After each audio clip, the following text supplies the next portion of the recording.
The anesthetic had failed twice, and the human on the table would not stop trying to live. Chief Reconstructor Avith Solon watched the cardiac trace climb again, a hard, ugly line, the kind his instruments were built to flatten, not chase. And for the first time in 40 years of surgery, he felt the specific cold that comes when a body does something the manuals say it cannot do. He had triple-dosed the sedation. He had confirmed the mass, confirmed the metabolism, confirmed the intake against the reference tables that the whole conquered medical corps trusted. By every number in front of him, the creature should have been deep under, slack, silent, opened and closed and racked for recovery within the hour. Instead, the small brown-haired thing on his table had surfaced through the drugs like a swimmer breaking water, and its heart was accelerating, and its four-fingered hand had just closed, slowly, deliberately, around the edge of the surgical rail. "Reading's wrong," said the resident at his left shoulder. Chan was young, all four hands hovering over the monitor array, her chitin still pale with the gloss of someone who had never lost a patient. "Reconstructor, the depth reading is wrong. It says she's awake." "It isn't wrong. It has to be. Nobody metabolizes a triple through that fast, the half-life alone." Chan. Solon did not raise his voice. He never raised his voice. The theater was the one place in his life where his voice did exactly what he told it to. "The reading is not wrong. Look at the hand." The resident looked at the hand. The fingers had tightened. On the rail where the human gripped, the polymer had begun, very faintly, to deform. Solon had opened 11,000 bodies. He had reconstructed Vaineth and Cethari and the great slow whalekin of the outer reefs. He had put a counselor's spine back together while the counselor's aides screamed in the gallery. He had, twice, brought back a patient the monitors had already sung dead. He was not a man who startled.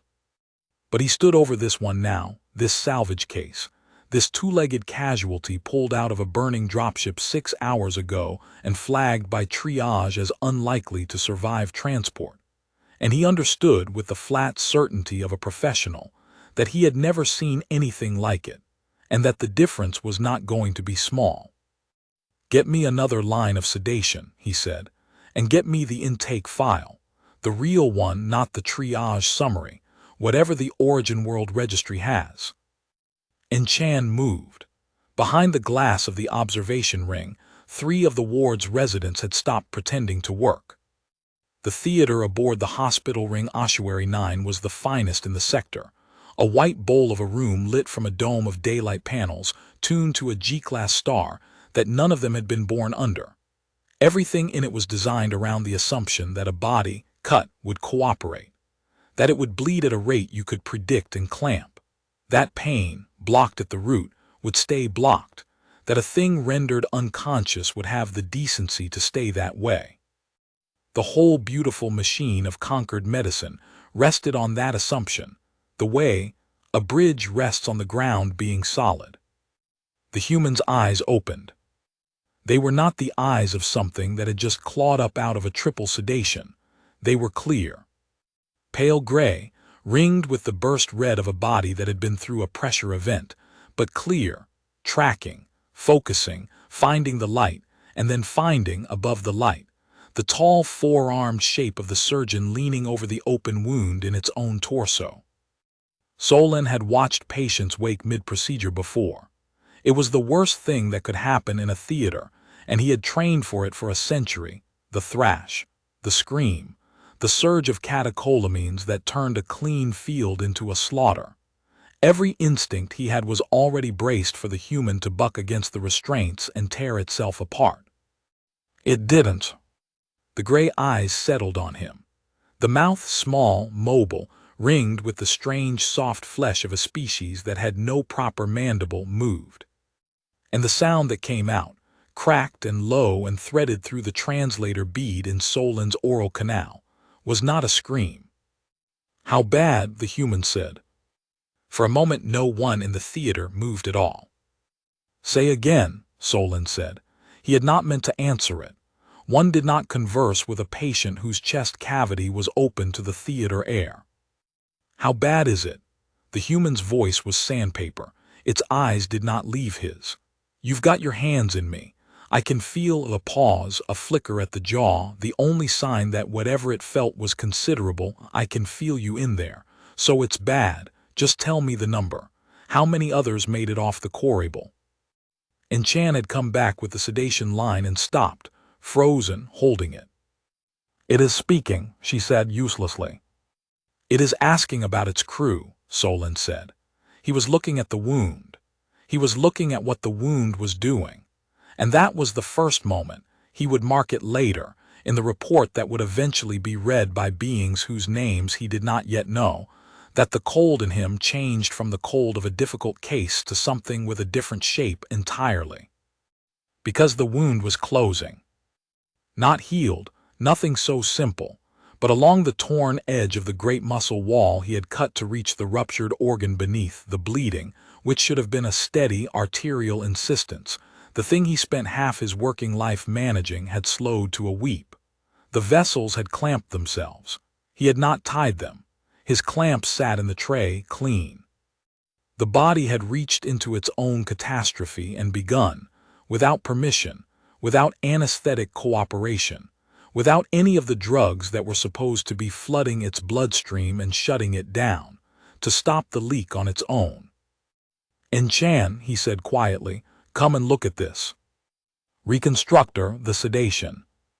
Leave the sedation, come and look." She came, she looked. He watched her 4 hands go still. "That's as she started." "Yes. That's not, vessels don't." "No. They don't." The human on the table was still watching them both with its clear gray eyes, and when they said nothing, it seemed to understand something in the set of their bodies, because it let out a breath, a slow, controlled release that Solon's instruments registered as a deliberate downshift in its own heart rate. And it said, in that ruined voice, "You've never worked on one of us before." "No," said Solon. "Okay." The human closed its eyes for a moment and Solon tensed, thinking it had finally gone under, thinking the body had finally spent itself. But it opened them again. "Okay. Then listen, because you're going to want to argue with your machines and there's no time for that. My name is Corporal Ren Halloran. I'm 20 of your standard years. I am not dying, even though everything you've got is telling you I am. My body does this. It's supposed to do this. You just keep doing your job and let me do mine and we'll both get to the end of this. All right." Solon did not answer. He was a surgeon. He answered to organs, not to speeches. He looked back down into the open cavity, at the slowed weep of a wound that should have been a flood, and he made the only decision a surgeon can make in the presence of a mystery he cannot yet name. "Suction," he said. "Retract here, we continue." The intake file arrived, while his hands were still inside her. And Chan read it aloud in the flat voice residents used when they didn't understand what they were reading. The Origin World Registry had almost nothing. The human worlds were new to the conquered, barely a decade into contact, their homeworld cataloged by a survey drone that had, according to the note, transmitted its findings and then gone dark before it could be recovered. The world had been logged under a provisional designation, not a number. The survey team, whoever they had been, had declined to give it a number. "They classed it hemorrhage tier," Chan said. "There's a note. It says reconstructor, it says survey recommends no further crude approach, and then a designation. They called the world Sabrath." "Sabrath," Solon repeated. "It's not in the standard tables. I had to pull it from the exploratory annex." Chan's translator hesitated over the survey team's language. "The annex has a subheading. It says, biospheres in which the dominant organism's baseline exceeds conquered combat medicine parameters. There are 4 worlds in the annex. This is the only one with a sapient." Solon's hands did not stop moving. This was the thing that had let him become what he was, that his hands went on doing correct, small, exact work no matter what his mind was doing above them. His mind, just then, was doing a great deal. "Read me the parameters," he said. "Reconstructor." Read me the parameters in Chan. The ones the survey used. I want to know what a drone decided was worth abandoning a world over. She read them. And as she read, clotting cascade, regenerative envelope, pressure tolerance, the strange doubled and tripled way the body's critical systems were laid out so that no single wound could take the whole thing down. Solon stood over the open body of Corporal Ren Halloran, 20 years old, and began, item by item, to see them confirmed in the flesh under his own 4 hands. The human watched him read her death sentence off a survey drone's report, and the corner of her mouth moved. It was not a smile. He would learn, over the next long hours, that it was something the species did instead of a smile, when the truth was too heavy for one. They sent a drone, she said. Smart. We'd have sent a person. Corporal, Solon said, without looking up, I am going to ask you to stop talking now. Not because it disturbs me. Because every word you say, your body spends resources I would prefer it kept. My body's got resources you haven't counted yet, Ren Halloran said, but she stopped talking. He worked. The organ he had opened her to reach, the one the triage note had flagged as ruptured, the injury that had made a veteran triage officer right unlikely to survive transport on her chart, was not, when he finally cleared the field and looked at it directly, ruptured in the way the note meant. It had been struck. Hard. Something in the crash had driven a spar of hull through her side with enough force to fold a veineth in half. On any patient he had ever treated, that organ would now be a bag of blood and ruin. On Ren Halloran, it had torn and then walled the tear off. A dense, fibrous curtain of tissue had thrown itself across the breach from the inside, a bulkhead of the body's own making, crude and desperate and holding, buying its owner the 6 hours she had needed to be carried through fire and vacuum, and the long corridors of Ossuary 9 to this table. The organ had triaged itself. It had made the same call his triage officer had made, and then it had ignored the call and gotten to work. In Chan, he said, what does the annex say the survey drone found on the surface? The animals. What were the humans competing against on Sabrath to end up like this? There was a silence. In Chan. The drone didn't finish the survey, she said. That's why it went dark. It got the biosphere baseline and it started to catalog the apex fauna, and then the transmission reconstructor. The last complete entry the drone sent isn't about an animal. What is it about? It's about the humans.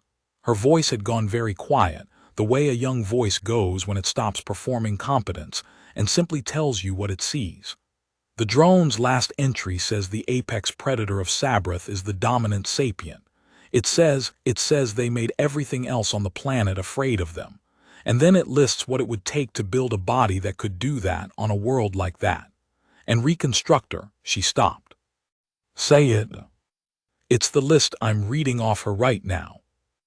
The daylight dome hummed overhead, pouring its borrowed sun down onto the white bowl of the theater, onto the tall pale surgeon and his frozen resident, and the small torn thing between them that was, against every number they trusted, holding its own body shut by force of will and biology while they argued over what it was. Solon looked down at Ren Halloran. Her eyes were open. She had heard all of it.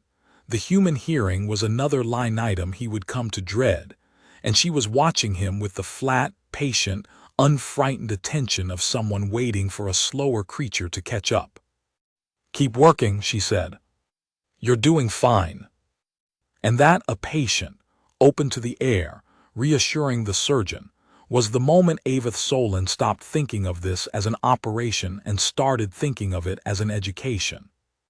The door to the theater was not supposed to open during a live procedure. It opened. Subprefect Cholomas came through it the way administrators always came through doors, as though the room had been waiting for it, its mottled gray mantle flushing the pale amber of a cephalopod that considered itself the most important thing in any water it entered. 2 of its arms carried a data slate.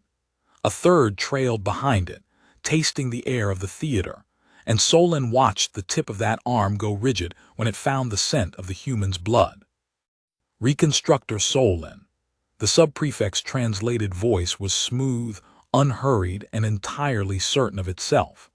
I am told you have committed 6 hours of a Tier 1 theater and 2 staff to a salvage case flagged non-viable at intake. The case is viable, Solon said. He did not look up. The case was flagged non-viable by a triage officer with 300 years of service. The triage officer was wrong. So were the survey drone and the reference tables and my own sedation protocol. It has been a day for being wrong. He tied off nothing. There was nothing to tie. He gestured instead with the flat of one hand at the open field, at the walled-off wound, at the slow weep where there should have been a flood. Come and look, subprefect, since you are here. Come and look at what a non-viable case does. Cholomas did not come and look. Administrators never came and looked. It consulted its slate. The registry lists this organism's origin world as a hemorrhage-tier biosphere under provisional quarantine protocol, it said. Under that protocol, a specimen of unclear survivability is not a patient. It is a biohazard and a research asset. My authority in this ward is to reclassify it as such, halt the expenditure of Tier 1 resources, and remand the specimen to the pathology annex for controlled study. A pause, delicate, administrative. Living study, where possible. The drone's incomplete survey has left a great deal unknown, and a specimen this durable represents a rare opportunity to close those gaps. The word living sat in the bright air of the theater. Enchan had gone very still, Solon had not.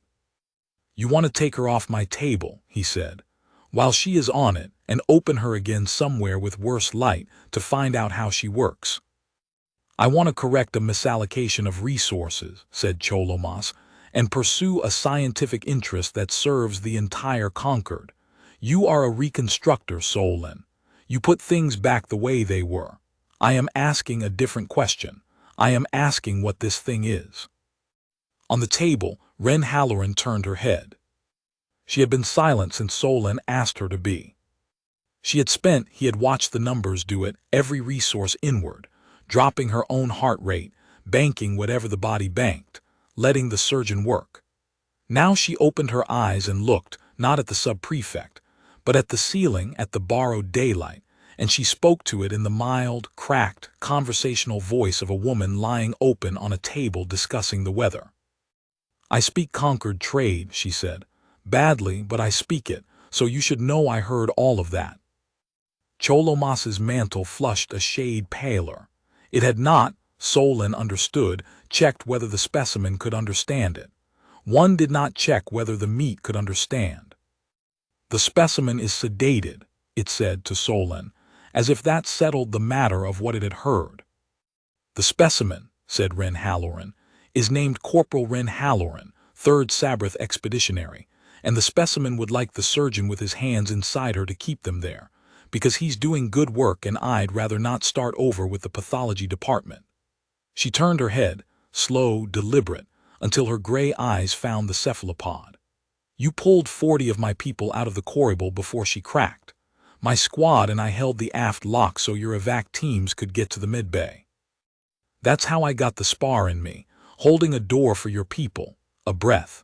So before you cut me up to see how I work, you might ask why I was bleeding out in the first place. It's a short answer. I was bleeding for you. The theater was very quiet. Solon kept working.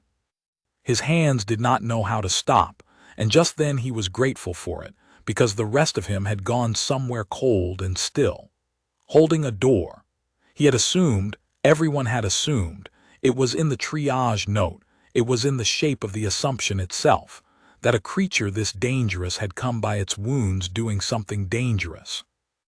It had not occurred to anyone, from the triage officer to the survey drone to the subprefect flushing amber by the door, that the most heavily armed body any of them had ever seen had gotten torn open shielding weaker things from a fire. Subprefect, Solon said, you are standing in my theater. In a moment you are going to leave it because you are not scrubbed and your presence is a contamination risk to a live field. But before you go, I am going to tell you one thing as the senior reconstructor on this ring for your records." He looked up finally and met the administrator's flat horizontal eyes. "This patient will survive. I will make certain of it.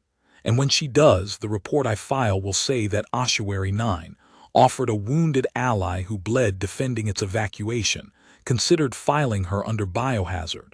You may decide for yourself how that reads." Cholomas held his gaze for a long moment. Then its arms curled, the slate vanished into the folds of its mantle, and it said, with the airless calm of an administrator who has decided to win later, "The specimen, the patient, remains yours for the duration of the procedure. When she is stable, we will revisit her classification through proper channels."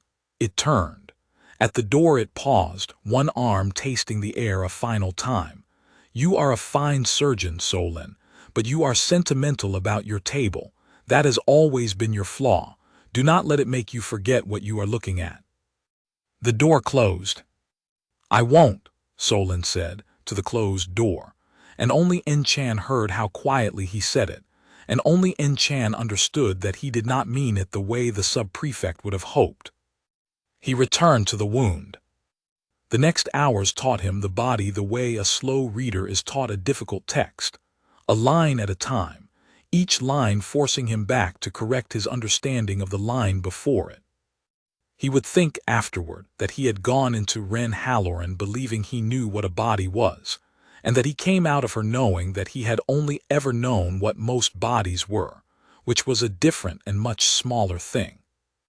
The clotting was the first lesson and the one that frightened the residents most, because it was the one that happened fast enough to watch. When he made a necessary cut, and there were cuts he could not avoid, working his way to the walled-off organ, the edge would bead, and then the bead would organize. That was the only word for it. Where a veineth wound wept and kept weeping until he closed it, hers reached a certain threshold of loss and then simply decided it had lost enough, and the flow would cease, thicken, and stop, laying down a temporary seal so the deeper work could go on beneath it without the field drowning. He stopped needing his suction as often. He stopped, after a while, reaching for clamps he did not need. The body was clamping itself, triaging its own bleeding, prioritizing the losses that mattered and stanching them in an order that he, a reconstructor of 11,000 bodies, could not have improved upon. "It's not just fast," En-chan said, watching a wound edge seize under the light. "It's reconstructor it's choosing. It's letting the shallow one bleed to close the deep one first. That's a decision. Blood doesn't make decisions." "Hers does," said Ren Halloran from the table, eyes shut, conserving. "Don't take it personally. It's rude to everybody's surgeon." The redundancy was the second lesson, and it was the one that changed the shape of Solon's fear from this is remarkable to this was built. He had assumed, reaching the injured organ, that he was reaching the injury, that the spar had struck one critical system and that saving her meant saving it. He was wrong. The spar had struck a critical system, yes. But when he traced its path, when he mapped what the impact should have destroyed against what it had actually taken from her, he found that the body had been laid out.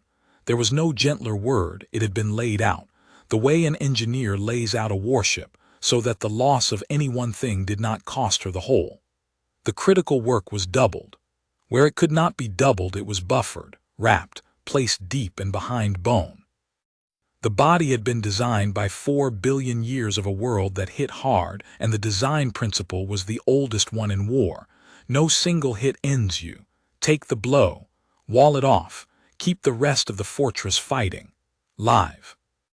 "On any of us," Solon said, quietly, mostly to himself, "this wound is fatal because it takes the one thing we cannot lose. On her it is survivable because she does not have a one thing she cannot lose. She has two of everything that matters and a wall around everything that doesn't." "Reconstructor," En-chan said. He realized he had spoken aloud. He looked up at the observation ring, where the residents were now packed against the glass, and past them, in reflection, he could see the dome of borrowed daylight, and under it, small and torn and holding, the corporal. "Nothing," he said. "Retract, we continue." But it was not nothing, and both of them knew it. He had come to a sentence he could not unread. He was looking at an organism whose every internal choice, the clotting that triaged itself, the organs doubled and buffered, the wound that walled off the way a bulkhead seals a breach, resolved to a single design brief, and the brief was not survive the environment the way every other body he knew was written to survive its environment. The brief was narrower and colder and much older than that. The brief was survive being attacked. The pain was the third lesson, and Solon did not go looking for it. It came to him. He had been working on the assumption, a mercy he had extended to himself as much as to her, that the failed sedation meant she was not feeling the procedure, that the drugs, unable to put her under, had at least stayed in the blood long enough to block the worst of it. Somewhere in the 5th hour a monitor told him this was false. He was working near a dense root of nerve tissue, careful, exact, and the trace at the corner of his eye, the one that read what the body was screaming even when the mouth was quiet, spiked and held, and did not come down. He looked at the number, then he looked at her face. Ren Halloran's eyes were open. Her jaw was set. A thin sheen stood on the pale skin of her forehead, and the muscles along it stood out like cord, and she was looking at the daylight dome with the fixed, faraway focus of someone doing difficult arithmetic in a burning building. She was feeling all of it. She had been feeling all of it for an hour in a body that could not be put under, and she had not made a sound because she had understood before he had that a sound would move her, and moving would cost her, and she could not afford the cost. "You're feeling this," Solon said. It was not a question. He was appalled to hear that his own voice was not quite steady. "Yeah, all of it." "Most." Her breath came slow and measured, metered out like a resource. The block took the edges off, not the middle. "How long?" "Since the nerve root, when you started on the nerve root." A pause, a swallow, the throat working. "It's fine. Pain's just information. It's telling me you're near something important. That's useful. Means you're doing it right." The corner of her mouth moved, that not smile again. "Keep going. Don't slow down on my account. Slowing down's worse. Slowing down means it lasts longer." Enchan made a small sound, the kind a young medic makes when the thing in front of them will not fit inside the shape they were trained to hold it in. "We can try again," she said. "Reconstructor, we can try a fourth agent, a different pathway. There are options." "There are no options," Ren said before Solon could answer, still looking at the light. "You've spent 3. My body ate all 3. It'll eat the 4th. You want to know what my body's for?" And here she turned her head slow and found Solon's eyes, and for the first time there was something behind hers that was not calm, something that had been standing behind the calm the whole time, holding it up. "My body's for exactly this. For not stopping when it hurts. For a world where the things that ate my ancestors didn't care if it hurt, so the ones who lived were the ones who could keep running with the pain, keep fighting with the pain, keep holding the door with a piece of a ship in them. Pain doesn't turn us off. It was never allowed to. The ones it turned off didn't have children, a breath. So don't waste your 4th agent. Save it for somebody it works on. Just finish." Solon looked at her for 1 second longer than a surgeon should. Then he did the hardest thing his profession had ever asked of him, which was to take her at her word, to keep his hands moving through a body that was feeling every motion of them, because the owner of the body had done the mathematics and instructed him to. He worked. She breathed. The trace stayed high and she stayed silent, and the only sign of the war she was fighting was the cord of muscle in her forehead and the slow, deliberate, rationed rise and fall of a chest he had opened to the air. He understood, working, that he had been given a gift he did not want. He was learning what she was built for by being forced to watch her use it. And every use was a horror, and every horror was, from another angle he could not stop seeing, a marvel, because the thing he was watching endure the unendurable was not a soldier steeling herself for a battle. It was a body doing what it had been made to do, at rest, as its baseline the way of Vainith's body breathed. She was not being brave. Bravery was effort. This was idle. This was what her species did while barely paying attention, and the implication of that, the thought of what this same body would do if it ever did pay attention, if it ever turned all of this outward instead of inward, arrived in him like cold water and did not leave. The healing was the fourth lesson, and it was the one that finally made En-Chan set down her instruments. It happened at the Waldorf organ. Solon had reached it, cleared it, and begun the slow work of relieving the crude fibrous bulkhead the body had thrown up, because the bulkhead had saved her life. But it could not be permanent. It was a field dressing made of her own tissue, and left in place it would strangle the organ it had saved. He expected to spend an hour on it. He expected the delicate, dangerous work of taking down a barricade without reopening the flood it had been holding back. He got the first edge of it clear, and the tissue beneath the torn organ itself, the wound that had made a triage veteran write her off, had already begun to knit. Not scarred, not sealed. Knitting live, under his light, the edges of the tear reaching for one another and finding purchase, laying down new structure with a speed his instruments struggled to timestamp. He had 6 hours ago been looking at a mortal wound. He was now looking at a wound that had decided, on its own schedule, to stop being one. "That's not possible," En-Chan said. She had stopped working. Her 4 hands hung at her sides. "Reconstructor, I'm watching it. I'm watching it close. We don't do that. Nothing we treat does that. That's a month of healing. It's happening while I look at it." "It's slow, actually," Ren murmured, eyes shut now, deep in the well of her own effort. "Field kit have it faster. Body's tired. Been a long day." "This is slow," En-Chan's voice cracked clean in half. "For us," a ghost of the knot smile, "you should see a kid heal. Kids are obscene." Solon straightened. He looked at the organ knitting itself under his light, and at the resident who had stopped being able to work, and at the small torn thing on his table that had described a month of miraculous regeneration as slow, because it was tired. And he felt the education arrive at its center, felt himself pass the point past which he could no longer pretend this was a case, or a marvel, or a rare and interesting salvage.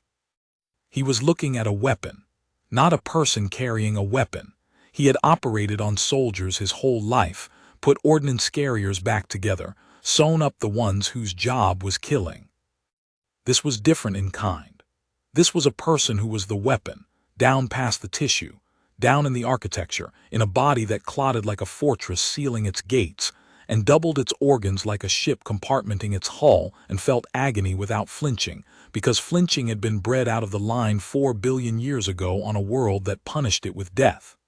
Everything he had spent his life learning to repair, this body did to itself at rest, tired on a bad day, as baseline. And the part of him that had spent a century learning exactly how fragile the living were, how little it took to end the intricate, precious, easily spent thing that was a body, stood over Ren Halloran and understood at last why a survey drone had looked at her homeworld, catalogued the apex predator, and recommended that no crewed vessel ever go there again. "En-Chan," he said, his voice had found itself again. It did what he told it. "Pick up your instruments." "Reconstructor." "Pick them up. She is not finished needing us, and I am not finished being her surgeon. You may be amazed later. Later, I will be amazed with you, and we will not sleep for a week. Right now she is open, and we are going to close her." He bent back to the field. "The body is doing extraordinary things. Our job is to make sure it does not have to do them alone." She picked up her instruments. They worked. The organ knit. He guided the knitting, took down the last of the crude bulkhead the body had built, and let the new structure the body was building take its place. And it struck him, doing it, that this was the truest description of the whole procedure. He was not repairing Ren Halloran. He was assisting her. She was doing the surgery. He was just the one holding the light steady, and keeping the field clear so that the appalling, magnificent machine of her could do what it had been built across 4 billion years to do. which was survive a wound that should have been the end of her, and get up, and go hold another door. It was in the 7th hour, with the worst behind them and the field finally starting to look like something a surgeon could close, that the machine of her body, the one that had triaged and doubled and endured and healed, the one that had made a veteran surgeon feel like a student, did the one thing none of them had planned for. It began, all at once and everywhere, to fail. The first alarm was the temperature. It climbed off the baseline the way the heart had climbed at the start, hard, ugly, refusing the ceiling the instruments wanted to put on it. Then the second alarm, the blood chemistry, went the same way, and the third, and Solon found himself standing over a body that had spent 7 hours performing impossibilities and was now, having spent them, sending up every distress flag its biology had. "She's spiking," Chan said. "Core temp and it's still climbing. Reconstructor, that's not from us, we didn't, the field is clean, this is coming from inside her." "I know where it's coming from." Solon's 4 hands were already moving, already cycling through the monitors, reading the story the numbers told. And it was a story he understood now, because he had spent 7 hours learning her grammar. The body that clotted like a fortress and healed like a furnace had not stopped being that body when the crisis eased. It had kept fighting.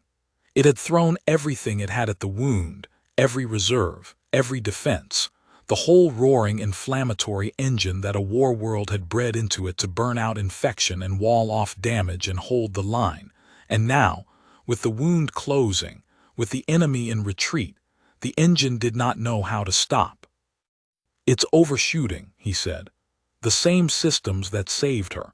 They committed everything, and now they can't stand down. The body is still fighting a battle that's already won, and the fight is starting to cost more than the wound did. Then we sedate the response, we suppress it. With what? It ate 3 agents. It will eat a suppressant the same way." He was thinking fast now, the cold clarity coming down over him the way it did in the worst moments, the moments he was privately made for. "We cannot order her body to stand down. Nothing we have speaks a language it will obey." He looked then at the one thing in the room that might. "Corporal." Wren's eyes had gone glassy with the heat, but they found him. "Yeah," she said. The word came slower than before. "Your body is still fighting. The wound is closing and it will not believe me. It is burning itself to hold a line that no longer needs holding, and if it does not stop it is going to do to you what the spar could not."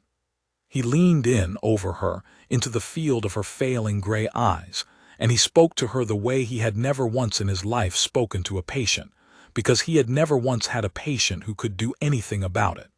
"I cannot make it stand down. Can you?"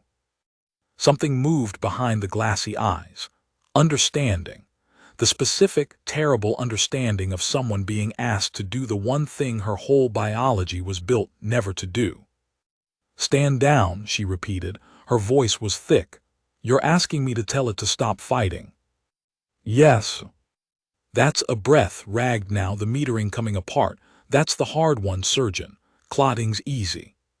Healing's easy. Standing down is the hard one. That's the one we're worst at." Her jaw worked. "We're real good at not stopping. Stopping's the thing that gets us killed the other way." "I understand that. I am asking anyway, because the alternative is that I watch the strongest body I have ever opened cook itself alive on my table while it wins a battle that is already over." His voice did not rise. It went, if anything, quieter, and he watched her hear the quiet, watched it reach her the way shouting never would. "You held a door so my people could live. I am asking you to hold one more. The last one. I am asking you to hold the door shut on your own body, long enough for the fever to break, and let me do the rest." For a long moment Wren Halloran did not answer, and the alarms filled the theater, and the borrowed daylight poured down white and indifferent on all of them. Then she closed her eyes, not the slack closing of a body going under, a deliberate closing, the closing of someone turning inward to do work in a room the surgeon could not enter. Her breathing changed. It went slower, impossibly, against the fever, against every autonomic scream the instruments were logging. It went slower, deeper, metered out on a count only she could hear. Her heart, which had been climbing, hitched, held. And then, degree by grudging degree, on a battlefield inside her that no monitor could show him, Corporal Ren Halloran began to talk her own body down off the war it had been bred across 4 billion years, never to walk away from. "Temp's leveling," Chan whispered. "Reconstructor, it's leveling. Is she doing that?" "Yes," Solon said. "How?" "I don't know." He watched the numbers come down, slow, one hard one increment at a time, and he watched the cord stand out in the woman's forehead, the same cord as when she'd been feeling the nerve root, the cord of a will doing something the body did not want to do. "I don't know how, but look at what it's costing her. Look at the effort. Everything else her body does, it does easily. Clotting is idle. Healing is idle. This is the thing that's hard for her, not surviving the wound, surviving her own defense of it, stopping." He heard his own voice as if from a distance. "They are built to fight, Chan, every part of them. And the single hardest thing you can ask one to do, the one thing that takes everything she has, is to stop fighting on command." The fever broke in the 8th hour. It broke slowly, the way a siege lifts, the numbers subsiding not all at once but in a grudging retreat, ground given up a degree at a time by a body that surrendered nothing easily, not even its own self-destruction. And when it was over, when the trace finally settled into something the instruments could live with, Ren Halloran opened her eyes, found the daylight dome, and let out a breath that was not metered at all. A long, loose, spent exhalation. The first uncontrolled thing Solon had seen her do since she'd woken on his table. "Okay," she said, her voice was a ruin. "Okay, it's down, it'll stay down now. The worst of it thinks it's over." A pause. "It's not wrong, is it? Over." "The wound is closing," Solon said. "The fever is broken. There is a great deal of work still to do, and you are going to feel every hour of it because I have nothing that will spare you. But yes, Corporal, you are going to live." She was quiet for a moment. "Then you sound surprised." "I have been surprised," Avith Solon said, "continuously for 8 hours. It is a new experience. I find I do not care for it, and I find I cannot stop." That not smile, faint and exhausted. "Welcome to knowing us," she said, and closed her eyes and rested, actually rested, this time, the body finally allowing it, while the surgeon and his resident began the long, quiet work of closing what they had opened. He did not tell her, then, about the observation ring. He had not looked up at it in an hour. When he finally did, straightening to ease the ache 4 arms and 8 hours put into even a veineth spine, he saw that it was full, not with residents anymore. Word had gone through Ossuary 9 the way word goes through any hospital, fast and quiet and unstoppable, and the glass of the ring was crowded now with beings who had no business in a surgical gallery. Nurses, orderlies, a pair of dock hands still in their loading rigs, and at the front, pressed to the glass, a cluster of shapes Solon did not recognize until Chan followed his gaze and made a small sound. They were survivors of the Corable. Cethari, mostly long-limbed, amber-eyed, the evacuees the human squad had bled to save. They had come up from the recovery wards, some of them still trailing monitor leads, and they stood at the glass looking down at the small torn creature on the table who had held a door for them, and they did not speak, and they did not leave.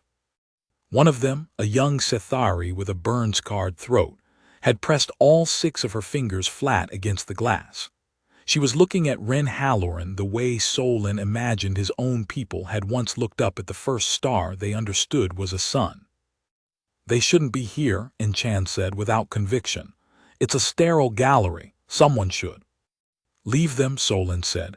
"They came to see whether she lived. Let them see it." He bent back to the field, to the close, to the last careful hours of giving Ren Halloran back the wall of her own body. "They have earned the right to know how this ends. So few of us ever do." The closing took 3 more hours, And in those hours, Solon learned the last two lessons the body had to teach him, and they were the two that would follow him the rest of his professional life. The muscle was the fifth lesson. He had cut through it to reach her, and now, laying it back, bringing the wall of her body closed layer by layer, he had caused to handle it at length, to feel its density and its grain under his instruments. And it was wrong the way everything about her was wrong, wrong against every reference he had, right against a reference no living Vaineth had ever needed. It was dense past reason. It was anchored to the bone, with an architecture of attachment that spoke of loads he did not want to calculate. This was not the musculature of a creature that fled its predators, sprinting once and hiding. It was the musculature of a creature that had, somewhere far back, become a predator itself, that ran its prey down over hours, over a whole day if it had to, on a body that did not overheat and did not quit, wearing the faster thing to death by simply refusing to stop. He had assumed, seeing her small, that she was weak. He understood now that small on a world like Sabrith did not mean weak. It meant efficient.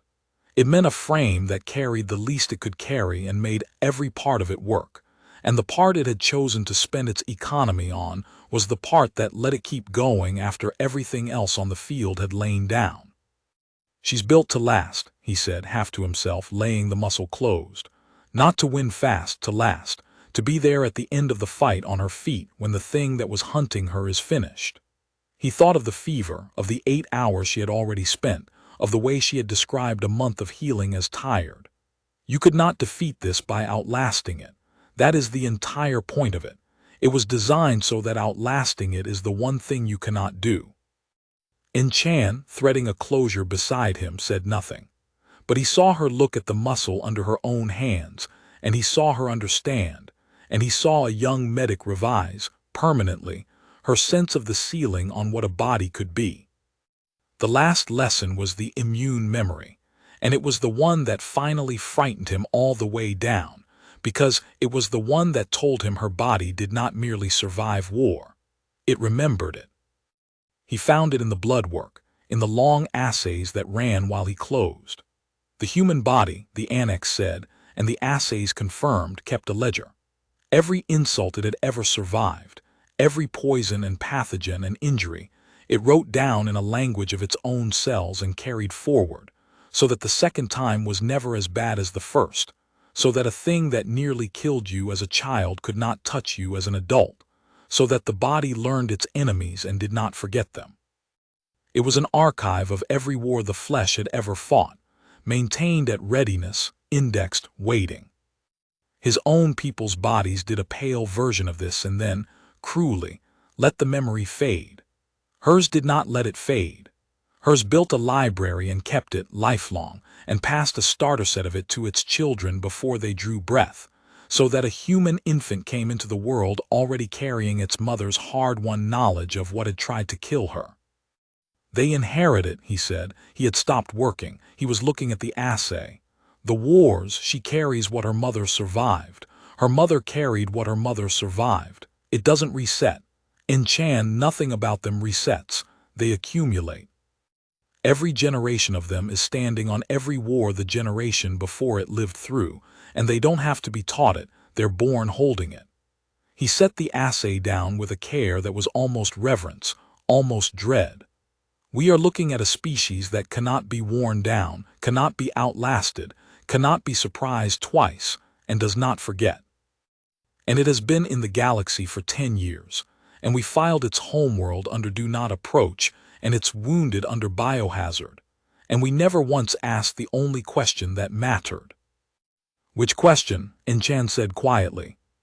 Solon looked down at Ren Halloran, sleeping now, truly sleeping, the closed wall of her body already conspiring to make his careful work look slow, and he gave the resident the answer that would end up, months later, as the first line of the most dread medical report the conquered had produced in a century. "If they are built for war, top to bottom, bone to blood, every system of them a soldier, then why," he said, "are they not at our throats? Why did this one bleed holding a door, a body this made for killing, and the first thing it did with all of it was save the weaker people in the room?" He shook his great pale head slowly. We have been afraid of the wrong thing. We looked at what they could do, and we ran a survey drone and quarantined a world. We never looked at what they choose to do with it. And that, in Chan, that is the only thing about them worth being afraid of, and it is the only thing that should let us sleep. Both at once. A creature built for war that spends its war on our behalf. There was a last thing, and it came not from the blood work or the tables but from an accident in the 10th hour, when the theater nearly cost them everything they had saved. A power conduit above the surgical array arced, a fault, a bad relay, the kind of small mechanical betrayal that a ring the age of Ossuary 9 threw up once or twice a cycle. It arced with a crack and a spit of light directly over the open field, and a fat blue spark fell toward the exposed wound, toward 11 hours of work and the woman it belonged to. And Solon, who was fast for a Vaineth, who had good hands and 40 years of them, began to move his arm to shield the field. He did not finish the motion. He never got the chance. Because Ren Halloran sedated past 3 agents, 11 hours opened, deep in the well of her own healing, a body that by every reading should have been incapable of a voluntary act, got there first. Her arm came up off the table faster than Solon's eye could properly track it, faster than a conscious decision could have moved it, and her hand closed over the falling spark's path and swept it aside, and it burned her, and she did not react to the burn at all, and the whole thing was over before the crack of the arc had finished echoing off the dome. For a moment no one moved. The spark was dead on the floor. The field was clean. And Ren Halloran's arm settled slowly back onto the table as if it had never left, and her eyes did not even open, and her breathing did not change. And Solon stood over her with his own arm still half raised in the motion he had not completed, understanding that he had just been beaten to a reflex by an unconscious woman. "She's under," Chan whispered. "Reconstruct her, she's under. That wasn't, she didn't decide to do that. She can't have. She's 3 agents deep." "No," Solon said slowly. "She didn't decide. That is the entire point of what we just saw." He lowered his arm. His hearts were doing something undignified. Deciding is slow. Deciding goes up to the mind and comes back down, and on a world that hits as fast as hers, the ones who waited to decide were the ones who got hit. So they built a shorter path. The body sees the threat and answers it before the mind is even told there was a threat. It does not need her awake. It does not need her willing. It protected the field, protected itself, protected the surgery, keeping it alive on a reflex arc that runs closer to the skin than thought does, and it did it while she slept. He looked at the small burned hand. Already, he had no doubt, beginning to tend its own burn. "I have spent 40 years learning how slow the living are, how much time a body gives you if you are quick between the injury and the response. She has no such gap. There is no moment between the threat and her answer to it. The moment was bred out. On her world, the moment was where you died." Chan stared at the sleeping woman. "That's not a soldier's training," she said. "Training you can see. Training has a tell, a wind-up. That had no wind-up. That was faster than wanting to." "Yes," said Solon. "Because it is not training. It is the make. A soldier is a body that has been taught to fight. This is a body for which fighting is the resting state, the thing it does when no one is home, the reflex it keeps loaded whether she is awake or asleep or opened on a table. Her people do not become dangerous when they decide to. They are dangerous the way water is wet continuously in their sleep, without effort or intent, and then they spend their entire waking lives choosing, over and over, not to be." He shook his head slowly, and there was awe in it now, and something under the awe that was very close to grief for how badly the galaxy had misread them. "We keep waiting to see the moment one of them turns. There is no moment. The turn is always already there, loaded, a reflex closer to the skin than thought. What we should be watching, what no survey drone will ever catch from orbit, is the other thing.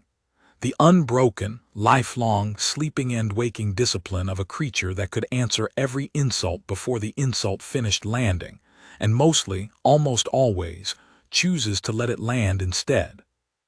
He looked, for a moment, at his own 4 hands, at the tools of a life spent on the assumption that a body was a fragile thing you protected. Then he looked at the burned hand of the woman who had just protected his field in her sleep, and he understood that he had been given, in one accidental spark, the last piece of the education. The piece that turned all the others from a catalog of alarming traits into a single, coherent, terrible, magnificent design. "Note it," he told In-chan quietly, "for the report, under reflex arc, and note beside it that she was unconscious and that it burned her and that she has not once in 11 hours used any of this against a single one of us, though she has had every reason and every capacity." He bent back to the field. "That is the sentence the whole report is going to have to carry. Everything they can do and the flat refusal to do it. Write them both on the same line, In-chan always. They only make sense together." They finished closing at the 11th hour. He stood back at last and looked at his own work, and at the small torn thing that had done most of the real work herself, and he felt the specific tiredness that only came after the cases that changed him. The tiredness of a man who has been made, in a single day, into a slightly different surgeon than the one who scrubbed in. Behind the glass, the survivors of the Corable were still there. When Ren's trace settled into the slow, strong, appalling rhythm of a human body at rest, the young Sethari with the burn-scarred throat took her 6 fingers off the glass and pressed her forehead to it instead, and stayed like that for a long moment before the others led her gently away. Solon peeled his gloves, all 4, and dropped them in the tray, and for the length of one breath allowed himself to simply stand in the after-quiet of a life saved. Then the theater doors opened again, and Sub-Prefect Cholomas came through them, and this time it was not alone. There were 2 behind it, station security, in the soft gray of Ossuary 9's internal core, stun poles racked at their backs. And there was a third figure, tall and thin, and robed in the deep blue of the conquered medical adjudicature, carrying the flat certainty of an office that answered to no ward and no ring, but only to the council itself. "Reconstructor Solon," said Cholomas, and its mantle was calm now, calm and pale and pleased, the calm of an administrator who had gone away to lose and come back to win. "You were told the specimen's classification would be revisited through proper channels. I have brought the proper channel." It gestured one gray arm toward the robed figure. "Adjudicator Vesthan will review the case, confirm the reclassification, and authorize transfer to the pathology annex. Congratulations on stabilizing the asset. You have made it a far more valuable subject alive than dead." Solon looked at the guards. He looked at the adjudicator. He looked last at Ren Halloran, asleep and unarmed and 11 hours out of a wound that should have killed her, and he felt the cold come down over him again. The good cold, the theater cold. The cold that made his voice do exactly what he told it. "No," he said. The word landed in the theater and did not echo because Solon had not thrown it.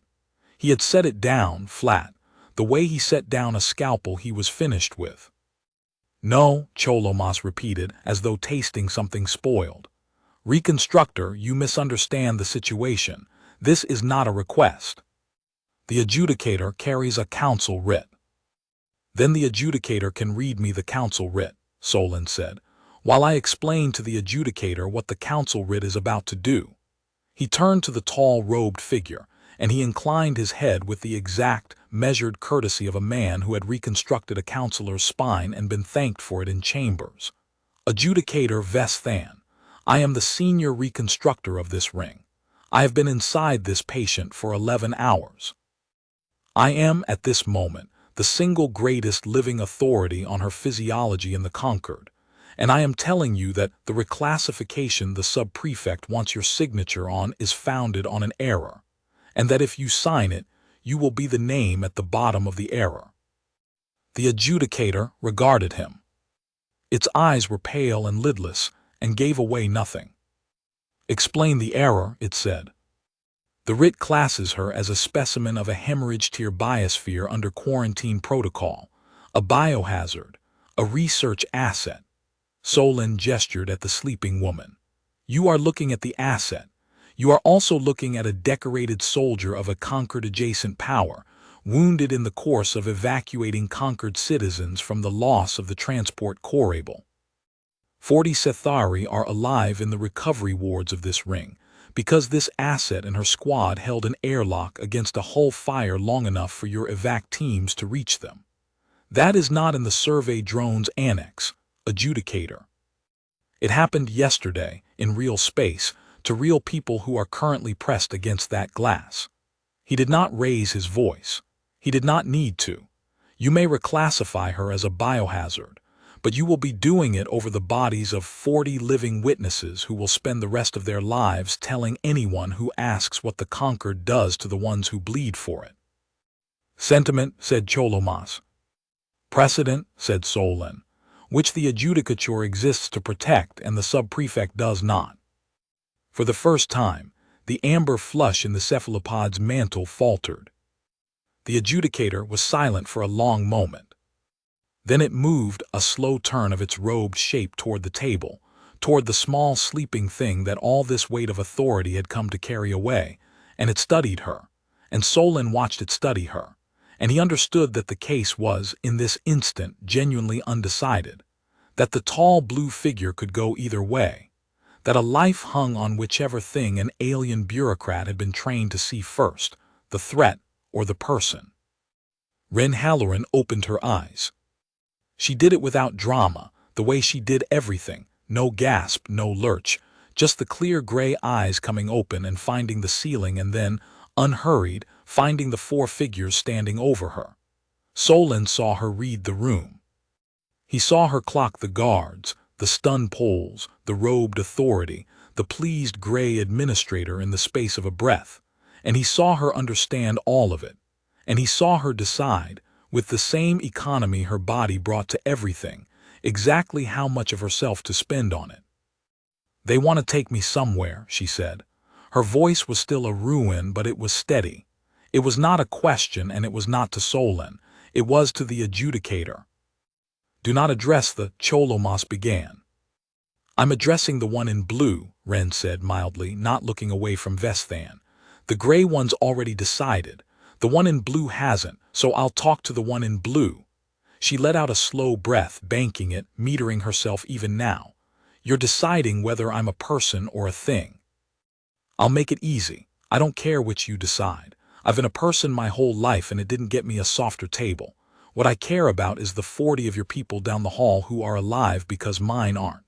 You take me to your pathology annex, you'd better take them too because they're going to want to come, and their families, and the next transport of yours that catches fire and prays somebody like me is close enough to hold the door. The gray eyes did not blink. We're new here, 10 years. You're still deciding what we are. I'd think hard about what you want us to have learned about you, the first time one of us woke up on your table.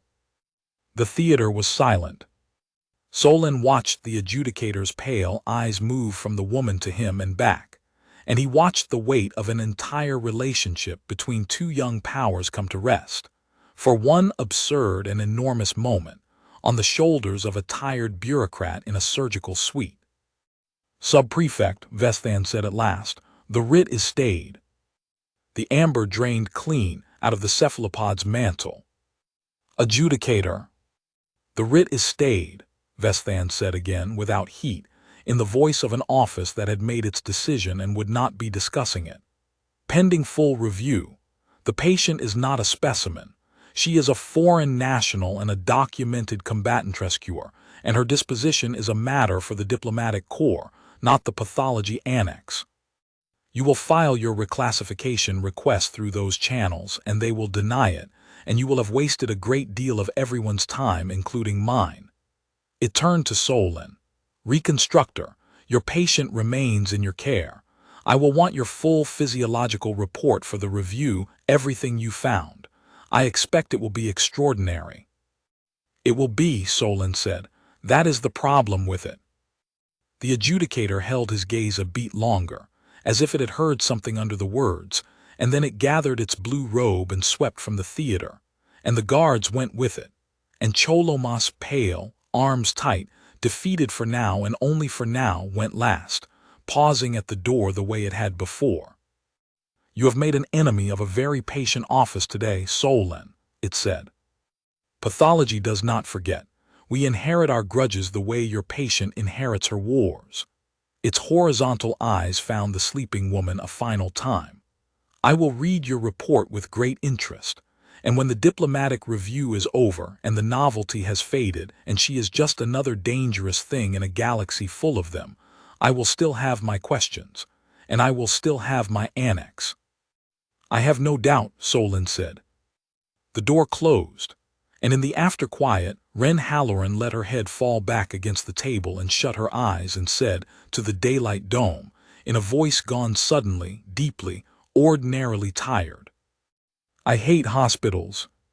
Solon looked at her for a moment.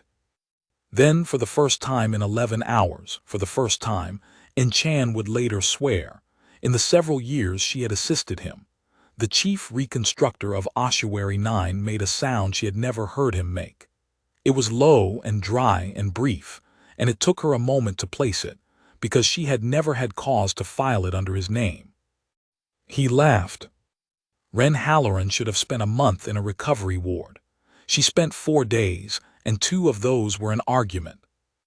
Enchan worked the ward those 4 days, and she would tell the story for the rest of her career of what it was like to nurse a human, to change a dressing on the second morning and find under it a wound that had no business being where it was in its healing, that had skipped whole stages her textbooks said could not be skipped, that looked, on day 2, the way a Vaineth wound looked at the end of a good season.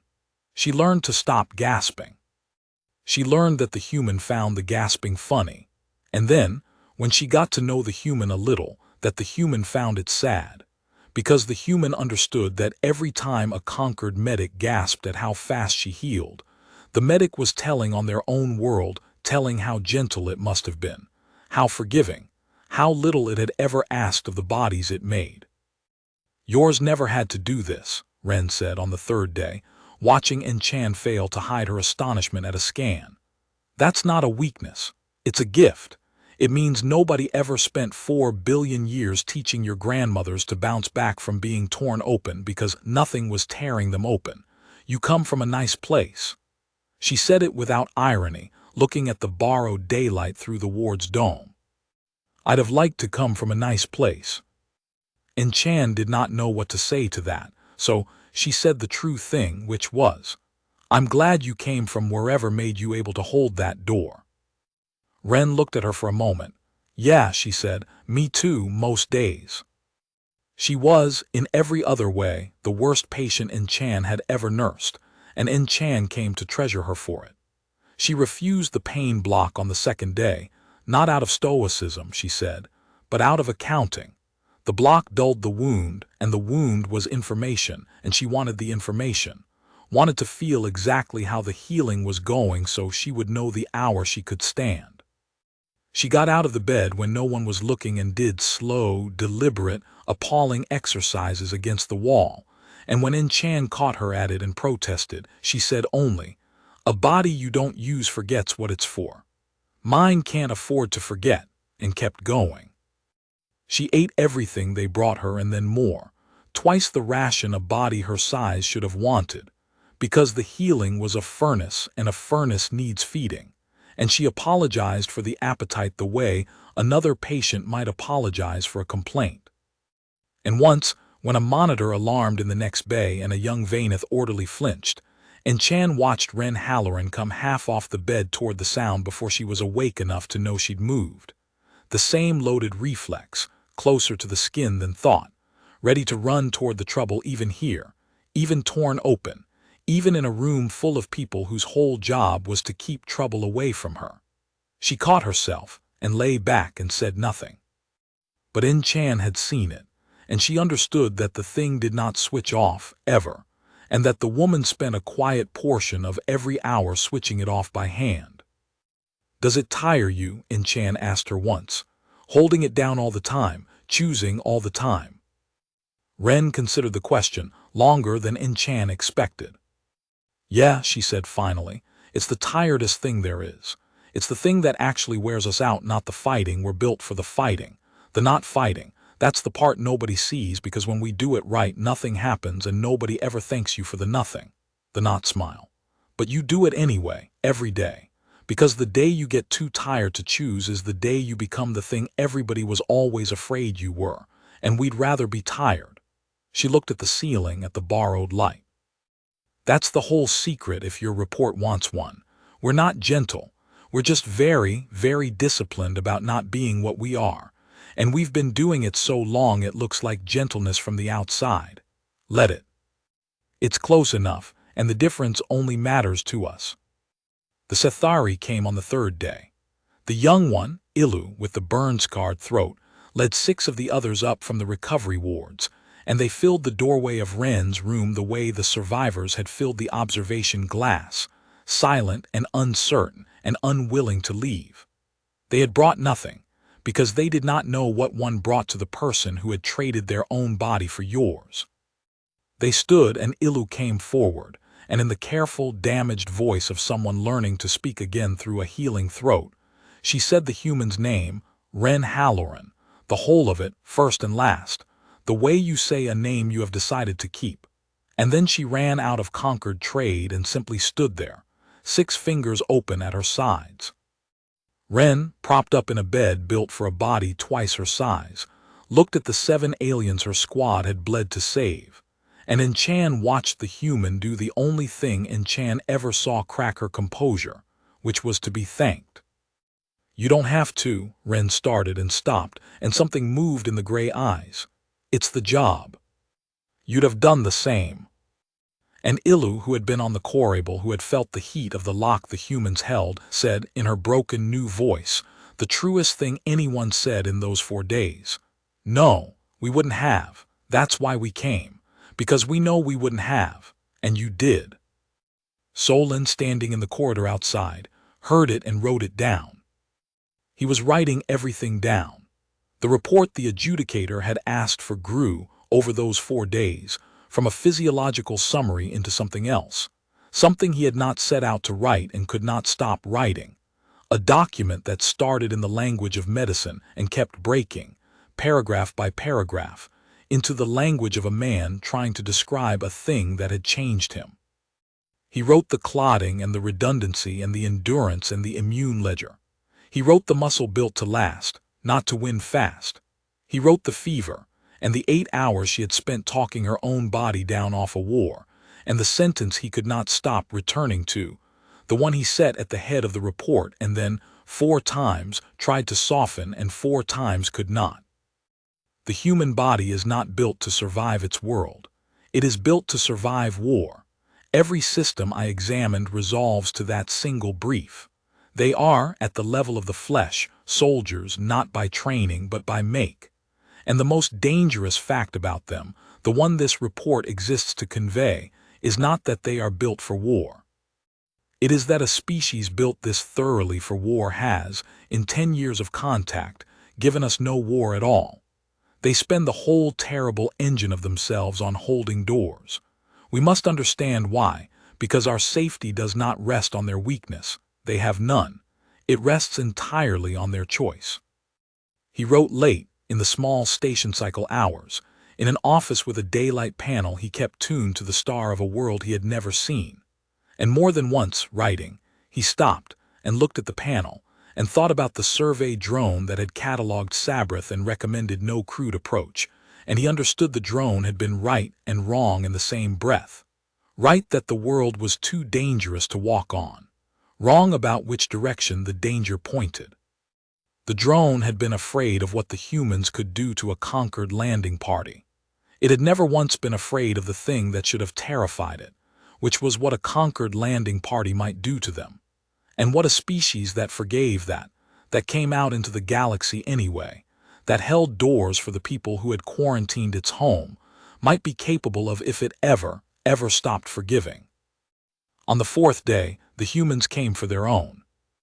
The human vessel that put in at Ossuary 9's diplomatic dock was small, a medical cutter, unarmed, marked with the plain cross and circle that the human worlds used for their corpsmen. It carried 9 people. Solon, watching the dock feed from his office, noted that the conquered would have sent a warship and a delegation of 40 to reclaim a decorated soldier from a foreign hospital. The humans sent a cutter and 9, and every one of the 9 was a medic. They came aboard without ceremony and without weapons, and they moved through the ring's corridors in a way that made the conquered staff go quiet as they passed, and it took Solon a while, watching the feed, to understand what the staff were reacting to. The humans did not move like a delegation. They moved like a unit. 9 people, unarmed in a strange hospital, and they moved as if each of them knew without looking where the other 8 were. A loose, unhurried, seamless formation that had no leader out front and no stragglers behind, that flowed around obstacles and reformed on the far side like water that put its back to no open door by accident. Nobody had ordered it. Nobody was watching for threats. They were guests, and they behaved like guests, courteous and calm. But underneath the courtesy, in the grammar of how the bodies arranged themselves in space, was a thing 4 billion years old, a thing that did not switch off just because the room was friendly. 9 humans in a strange place, keeping each other covered, out of nothing but habit. "They're not doing anything," Enchan said, watching beside him. "They're just walking. Why is everyone?" "'Cause everyone can feel it," Solon said. "The way you feel a predator in a room before you see it. Look at how they hold the corridor, Enchan. 9 of them and not one has left another's flank open. They are not doing it on purpose. That is the terror of it. It is idle. It is how they walk to lunch." He watched the loose formation flow around a supply cart and reform.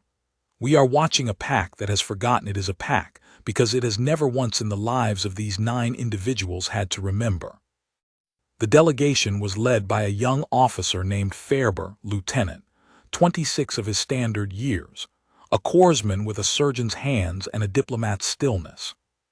He met Solon in the corridor outside Wren's ward, and the 2 of them, the Vaineth reconstructor and the human medic, took each other's measure the way 2 surgeons always did, and found, the way 2 surgeons usually did, that they understood each other faster than either understood their own administrators. "Chief Reconstructor," Ferber's conquered trade was careful and correct. "You opened one of ours and gave her back. Our corps doesn't have a higher word than that. Whatever you need from us, for as long as you're in the sky, you have it." "I need very little," Solon said. "I need you to understand that there is an office on this ring that tried to reclassify your corporal as a research asset, and that the office has not given up, and that it will still be here after your cutter leaves. I have stopped it once. I am telling you so that you can make certain it stays stopped." Ferber went very still. It was not an angry stillness. Solon had braced for anger, had braced, honestly, for the thing the whole conquered half expected from humans, the moment the friendly mask came off and the war body showed its teeth. It did not come. What came instead was worse, and better, and it taught Solon the last thing he needed to know about them. The young officer simply went quiet, and in the quiet, Solon watched him do arithmetic. The same arithmetic Wren had done on the table when she metered her own breathing, the cold economical calculation of a mind built to survive, running the numbers on a threat. Solon could almost see the options move behind the level eyes, the cutter, the 9, the ring, the distances, the cost.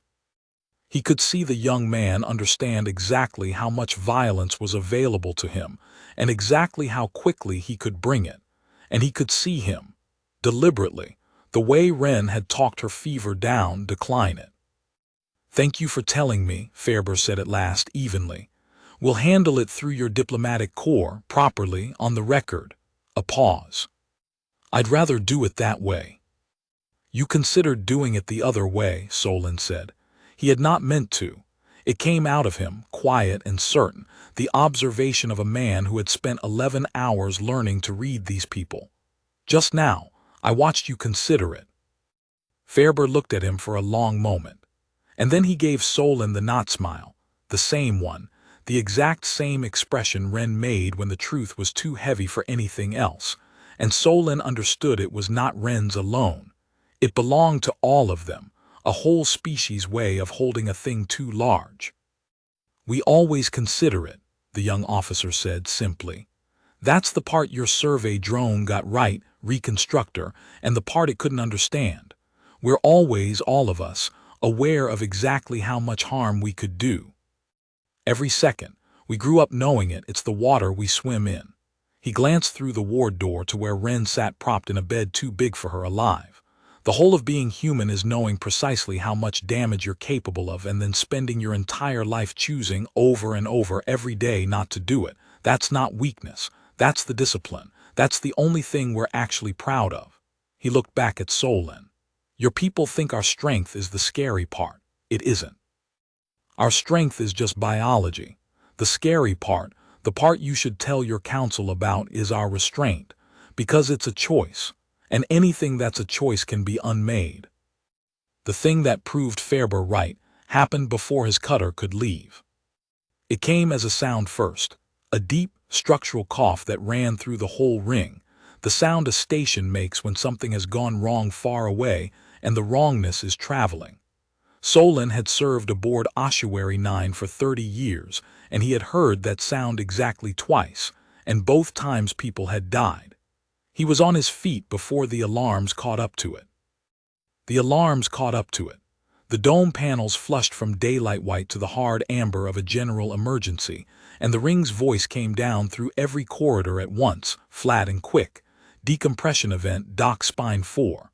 Fire suppression engaged. Casualty response to Dock Spine 4. Seal bulkheads 7 through 11. 7 through 11, Inchan said, already moving, and then stopped, because she had done the geometry a half-second after Solon had. "That's the recovery wards. Reconstructor, 7 through 11 is where the corrible survivors." "I know where it is." He was already in the corridor. Behind him, the ring's voice repeated the seal order, and he could hear under it the specific quality the air takes on when a great deal of it is leaving somewhere it should not, a distant, tidal draw, the station breathing out through a wound in its side. An inbound freighter, he would learn later, had lost attitude control on final approach and come into the dock spine at an angle no docking clamp was built to forgive. The details did not matter yet.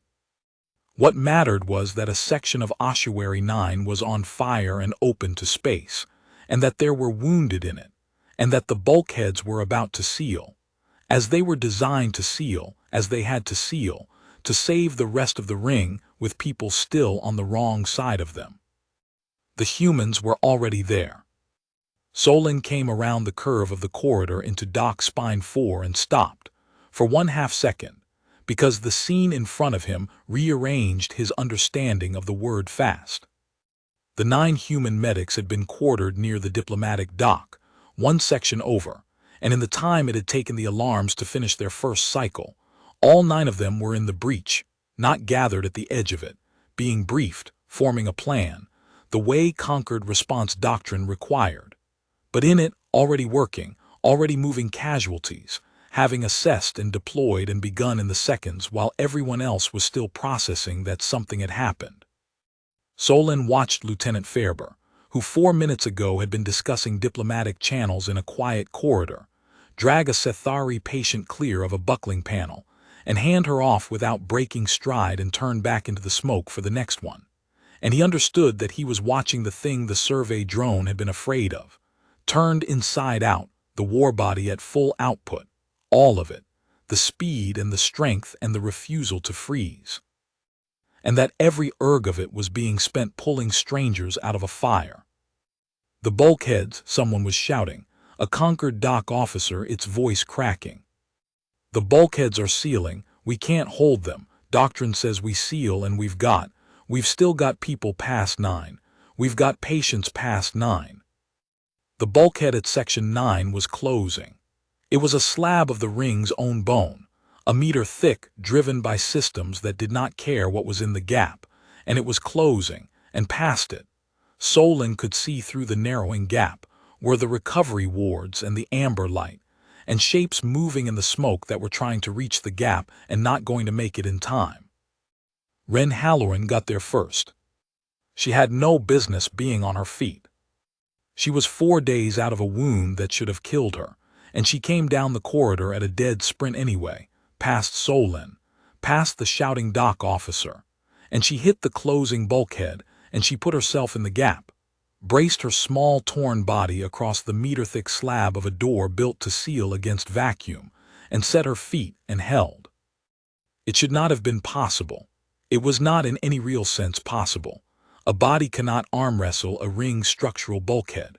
But it did not have to win. It only had to buy seconds, the same currency her own organ had bought her when it walled off the spar, the same currency her fever had spent standing down, and Ren Halloran, screaming nothing, silent, her whole war-built frame locked and shaking against the door, bought them. 2 seconds. 3. Enough for the shapes in the smoke to reach the gap. Enough for Fairber and 2 of his medics to get their hands on the Sethari and haul them through under the human's braced arm. 1, another, a third, while the door ground against her and the mechanism fought her and her feet slid and held and slid. "That's everyone," Fairber shouted. "That's everyone, Ren, that's everyone, let it close." And she let it close. She pulled herself out of the gap at the last instant, and the bulkhead slammed home behind her with a sound like the ring biting down, and she went to her knees in the smoke, and knelt there, one hand flat on the sealed door, breathing in the metered, rationed way Solon had watched her breathe on the table, banking, conserving, refusing to spend what she did not have to spend. Solon reached her. He got a hand under her arm.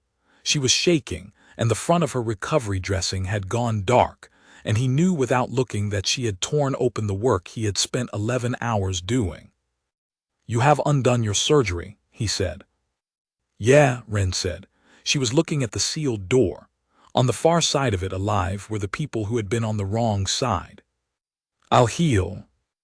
And that, Solon thought, kneeling in the smoke of a burning dock beside a woman who had just torn open a mortal wound to hold one more door, who had said, "I'll heal," the way another being might say, "I'll manage." That was the whole of them, the entire species, compressed into 3 words in one act. Built to survive being torn open, so that they could afford to be torn open, so that they could spend themselves on the ones who could not survive it. The body was for war. The war was for this.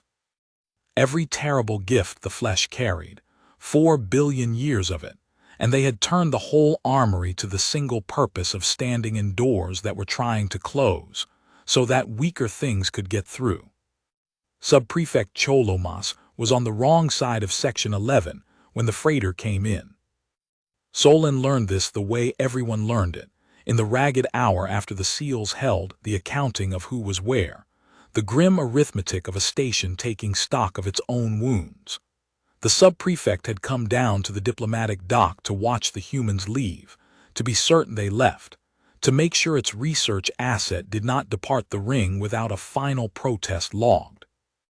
It had been standing in a side gallery off dock spine 4, composing its objection, when a freighter it had not been watching for came through the hull a dozen meters away. They found it 40 minutes later in the smoke past Section 11, pinned under a fallen structural member with a slow leak of its own copper blood pooling under its mantle, in a pocket of air that the fire was steadily eating.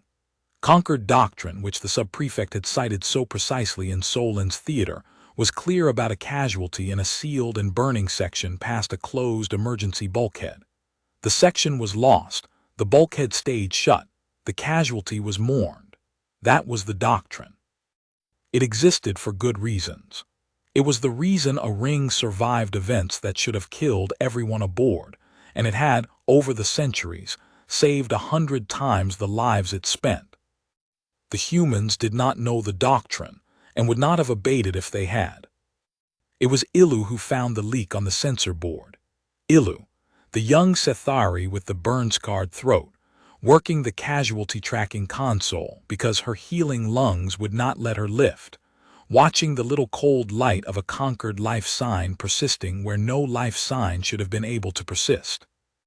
And it was Fairber who read the board over her shoulder and looked at the sealed bulkhead and did the arithmetic. Solon watched him do it again, the cold economical calculation, and came to a different answer than doctrine came to, because he was running the numbers on a different machine. "There's someone alive past 11, he said. "That section is lost," a conquered fire officer said. The bulkhead is sealed. Lieutenant, I am sorry, but that section is.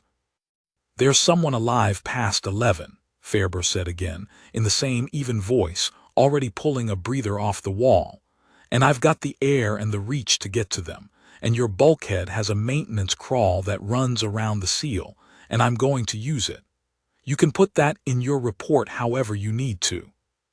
He looked at the fire officer, and there was nothing hostile in it, nothing dramatic.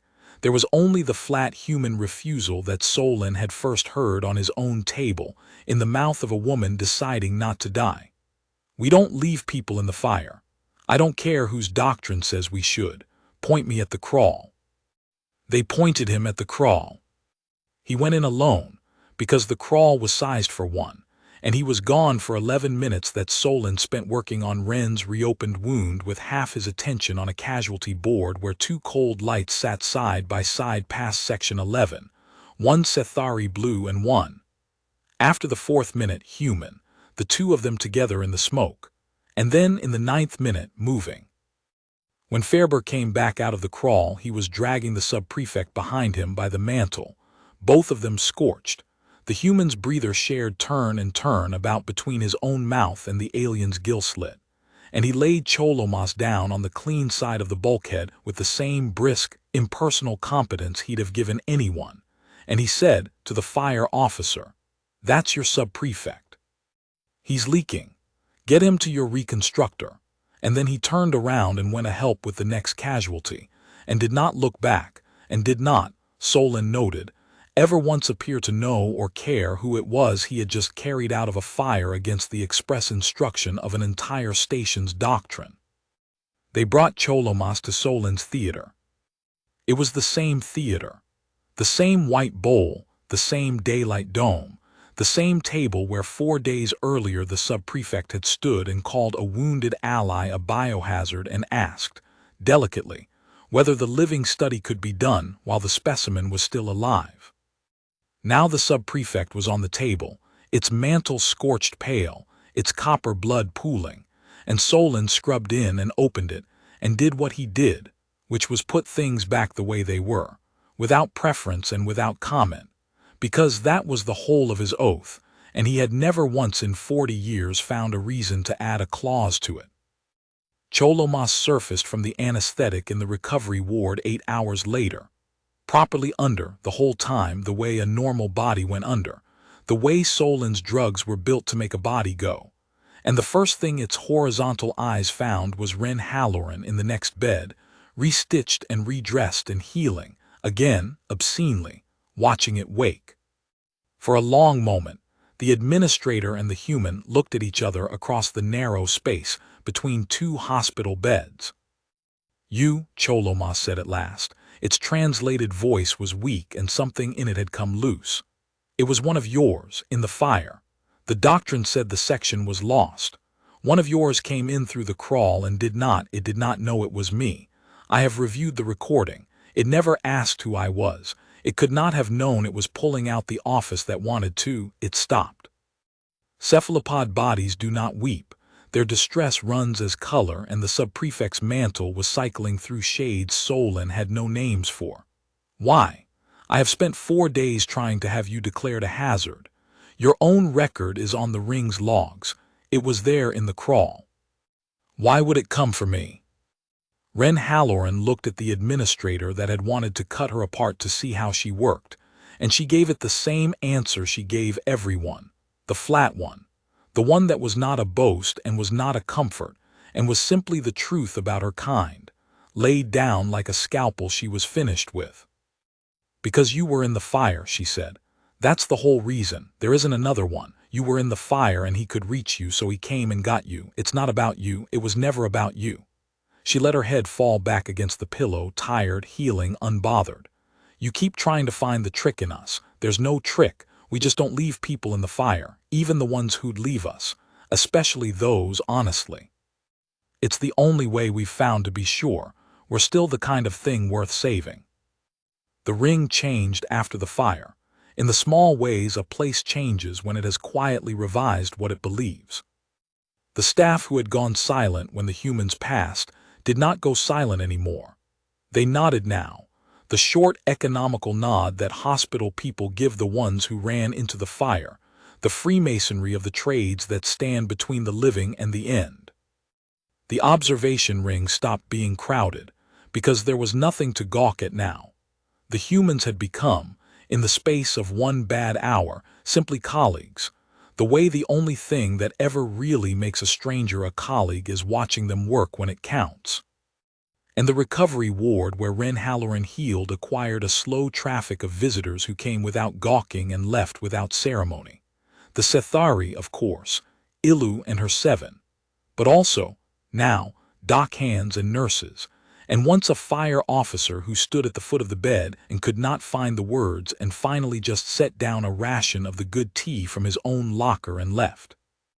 Ren accepted all of it with the same mild, tired, faintly baffled grace, and healed and grew restless, and started on the 6th day to be a problem in the way that only a recovering soldier can be a problem, which is by being visibly, monstrously fine while everyone around her insisted she was not. Solon came to see her on the 6th day, in the quiet of the low station cycle, because he had a question that was not on any of his instruments and would not go on his report until he had asked it out loud. He found her sitting up, the daylight dome tuned to a warm late afternoon amber, doing nothing, actually nothing, the specific idle nothing that his own restless species had never learned, a body simply resting in the light because it had decided to. She watched him fold his tall frame into the chair beside the bed, all 4 arms, and she waited, because she had learned to read him a little too, over 11 hours and 6 days, and she knew when the surgeon had come as a man and not as a physician. "I have a question," Solon said. "It is not a medical question. You may decline it." "You put your hands in me for 11 hours, Ren said. "Ask the question." He was quiet for a moment, ordering it. "Your world," he said. "Sabrath. The survey drone recommended no crude approach and then went dark, and the annex called it a hemorrhage-tier biosphere, and I have spent 6 days learning to read what it did to your body. I know what it made you. What I do not understand, what I cannot make the numbers give me, is why it did not make you cruel." He looked at her, this small torn thing that had been engineered by 4 billion years of violence into the most efficient survivor he had ever opened. A world that hard, that punishing. Everything on it built to kill everything else, and your line rising to the top of it, becoming the thing the whole planet feared. By every logic I have, that should have made a monster. It made something that tears its own surgery open to hold a door. I do not understand the mechanism. Tell me the mechanism. Ren was quiet for a while. Outside the amber-tuned dome, the borrowed sun of a star she would never see poured its light down on the two of them. "There isn't a mechanism," she said at last. "Not the kind you mean. You want a system you can point to like the clotting. There isn't one. It's the other thing." She turned her head and the gray eyes found him, clear and level. "A hard world doesn't make you kind, you're right about that. A hard world makes you strong, and strong is just strong, it goes whichever way you point it. What a hard world does, the real thing it does, is it makes you need each other. On a world that's trying to kill you every single day, the one that goes off alone dies. Every time. No exceptions. The strong loner is a corpse. It's the ones who stayed together, who covered each other, who ran back into the dark for the one who fell, those are the ones who had kids. So that got built in too, right alongside the clotting and the muscle, just as deep, just as old." She let out a slow breath. "You keep looking at us and seeing the weapon. The weapon's real, but the weapon isn't the oldest thing in us. The oldest thing in us is don't go alone and don't leave anyone. The hard world wrote that one first. Everything else, all the killing gear, that's just what makes the first rule survivable." Solon sat with that for a long moment. "So the same world that built the soldier," he said slowly, "built the thing that points the soldier." "Built it deeper," Ren said. "That's the part your drone couldn't see flying over. You can see teeth from orbit. You can't see don't leave anyone from orbit. You have to get down in the dirt with us to see that one. And nobody ever did. They just saw the teeth and ran." The knot smile. "It's fine. Everybody does. It's why we hold the door instead of explaining, talking slow. A held door people remember. Solon looked at her for a long time. Then he stood and inclined his head, the full formal courtesy, the bow he had given the adjudicator and the counselor whose spine he had rebuilt.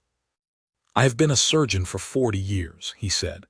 "I have opened 11,000 bodies, and I believed I knew what a body was. You have corrected me on a point I did not know was open to correction, and you did it while I had my hands inside you, and I will spend the rest of my life the better surgeon for it. Thank you, Corporal Halloran. I am going to go and finish my report now. I know, at last, what it needs to say." "Yeah," Wren said. "What's it say?" Solon paused at the door. "It says the survey drone found the wrong headline," he said. "It flew over your world, and it filed the story as these things are dangerous. And that story is true, and it is not the story. The story is the one you just told me, and it will take the conquered a generation to understand it, and I intend to be the first name on the record that tried." He looked back at her, small and healing in the borrowed light. "The report says, we found a species built for war, and the first thing we ever saw it do with all that war was refuse to leave us in the fire. Everything after that is footnotes." The review convened on the 9th day in the ring's adjudication chamber, under a dome tuned to the same borrowed daylight as the theater. Because the conquered had learned, long before Solon was born, that decisions made in bright rooms aged better than decisions made in dark ones. It was not a large gathering. Adjudicator Vesthan presided. A medical board of 3 attended in person, and a dozen more by hollow from the council seat, their images standing pale and translucent around the chamber's curve like a gallery of the thoughtful dead. Cholomos was there, still bandaged, its mantle a chastened gray.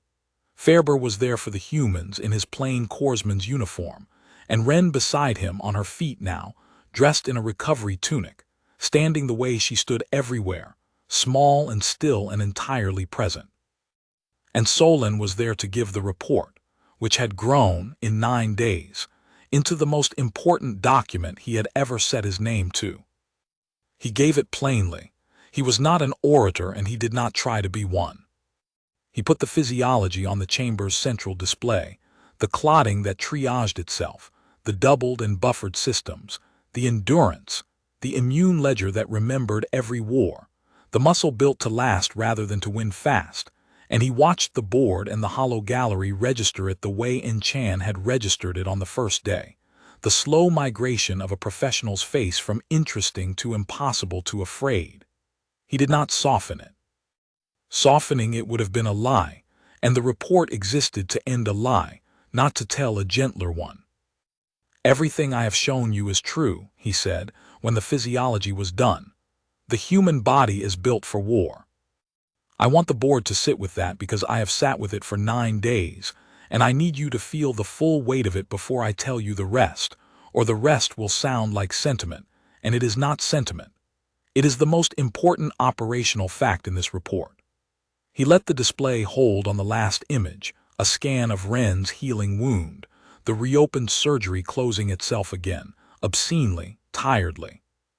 "You are looking at a soldier that no conquered weapon in current service is certain to stop, that cannot be worn down, that heals what would kill us, that feels our worst and does not break, and that carries in its blood the memory of every war its line has ever survived. There are, by the human's own reckoning, some billions of them. And I am here to tell you that this is not the thing you should be afraid of." Reconstructor, one of the hollow gallery, a stern old clinician from the council seat, leaned forward, its image flickering. "With respect, you have just described the most dangerous organism the conquered has catalogued, and your conclusion is that we should not be afraid of it. Explain the reasoning, because from here it sounds like the reasoning of a man who has grown fond of his patient." "I have grown fond of my patient," Solon said. "That is true, and I will not pretend otherwise, and you may weight my testimony accordingly. But my reasoning does not rest on fondness. It rests on 9 days of evidence, and the evidence is this." He turned and gestured, not at the display now, but at the chamber itself, at the ring around them. 6 days ago, a freighter breached this station's dock spine. Some of you have read the incident report. What the incident report may not have made clear is the sequence of events. When the bulkheads began to seal, Concord Doctrine held the seals and wrote off the lost section, as doctrine requires, as has kept this ring alive for 3 centuries. The humans aboard did not hold the seals. The humans went into the fire. 9 of them, unarmed, guests on a station that had, 4 days earlier, tried to have one of their wounded reclassified as a research asset. 9 of them put the full output of that terrible war-built body you are so rightly afraid of into pulling our people out of a fire that our own doctrine had abandoned. His voice did not rise. It went, if anything, quieter, and the bright chamber leaned in to catch it.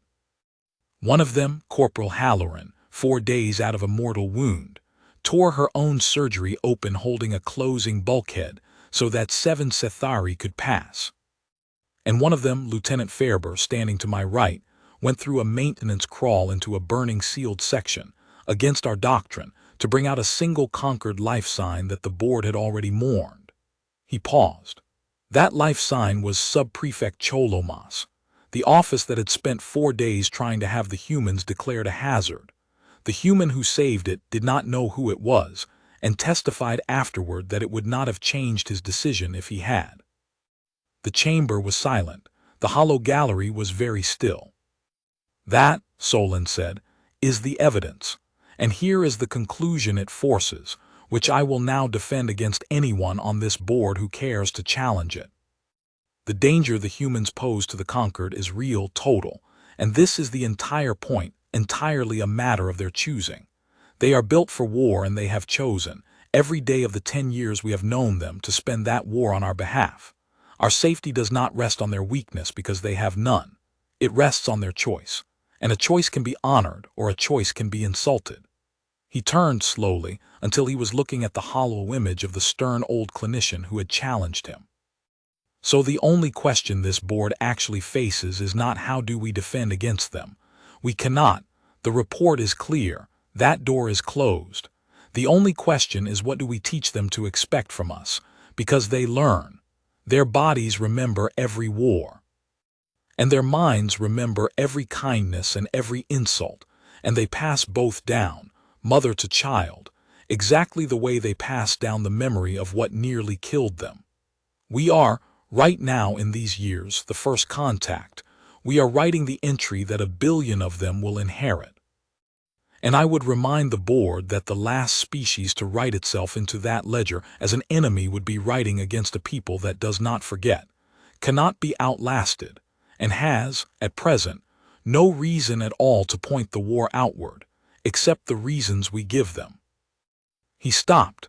He had said all of it. It was the longest speech of his life, and he had made it in the flat, cold, procedural voice of a man reading a chart, and it had cost him more than the 11 hours on the table.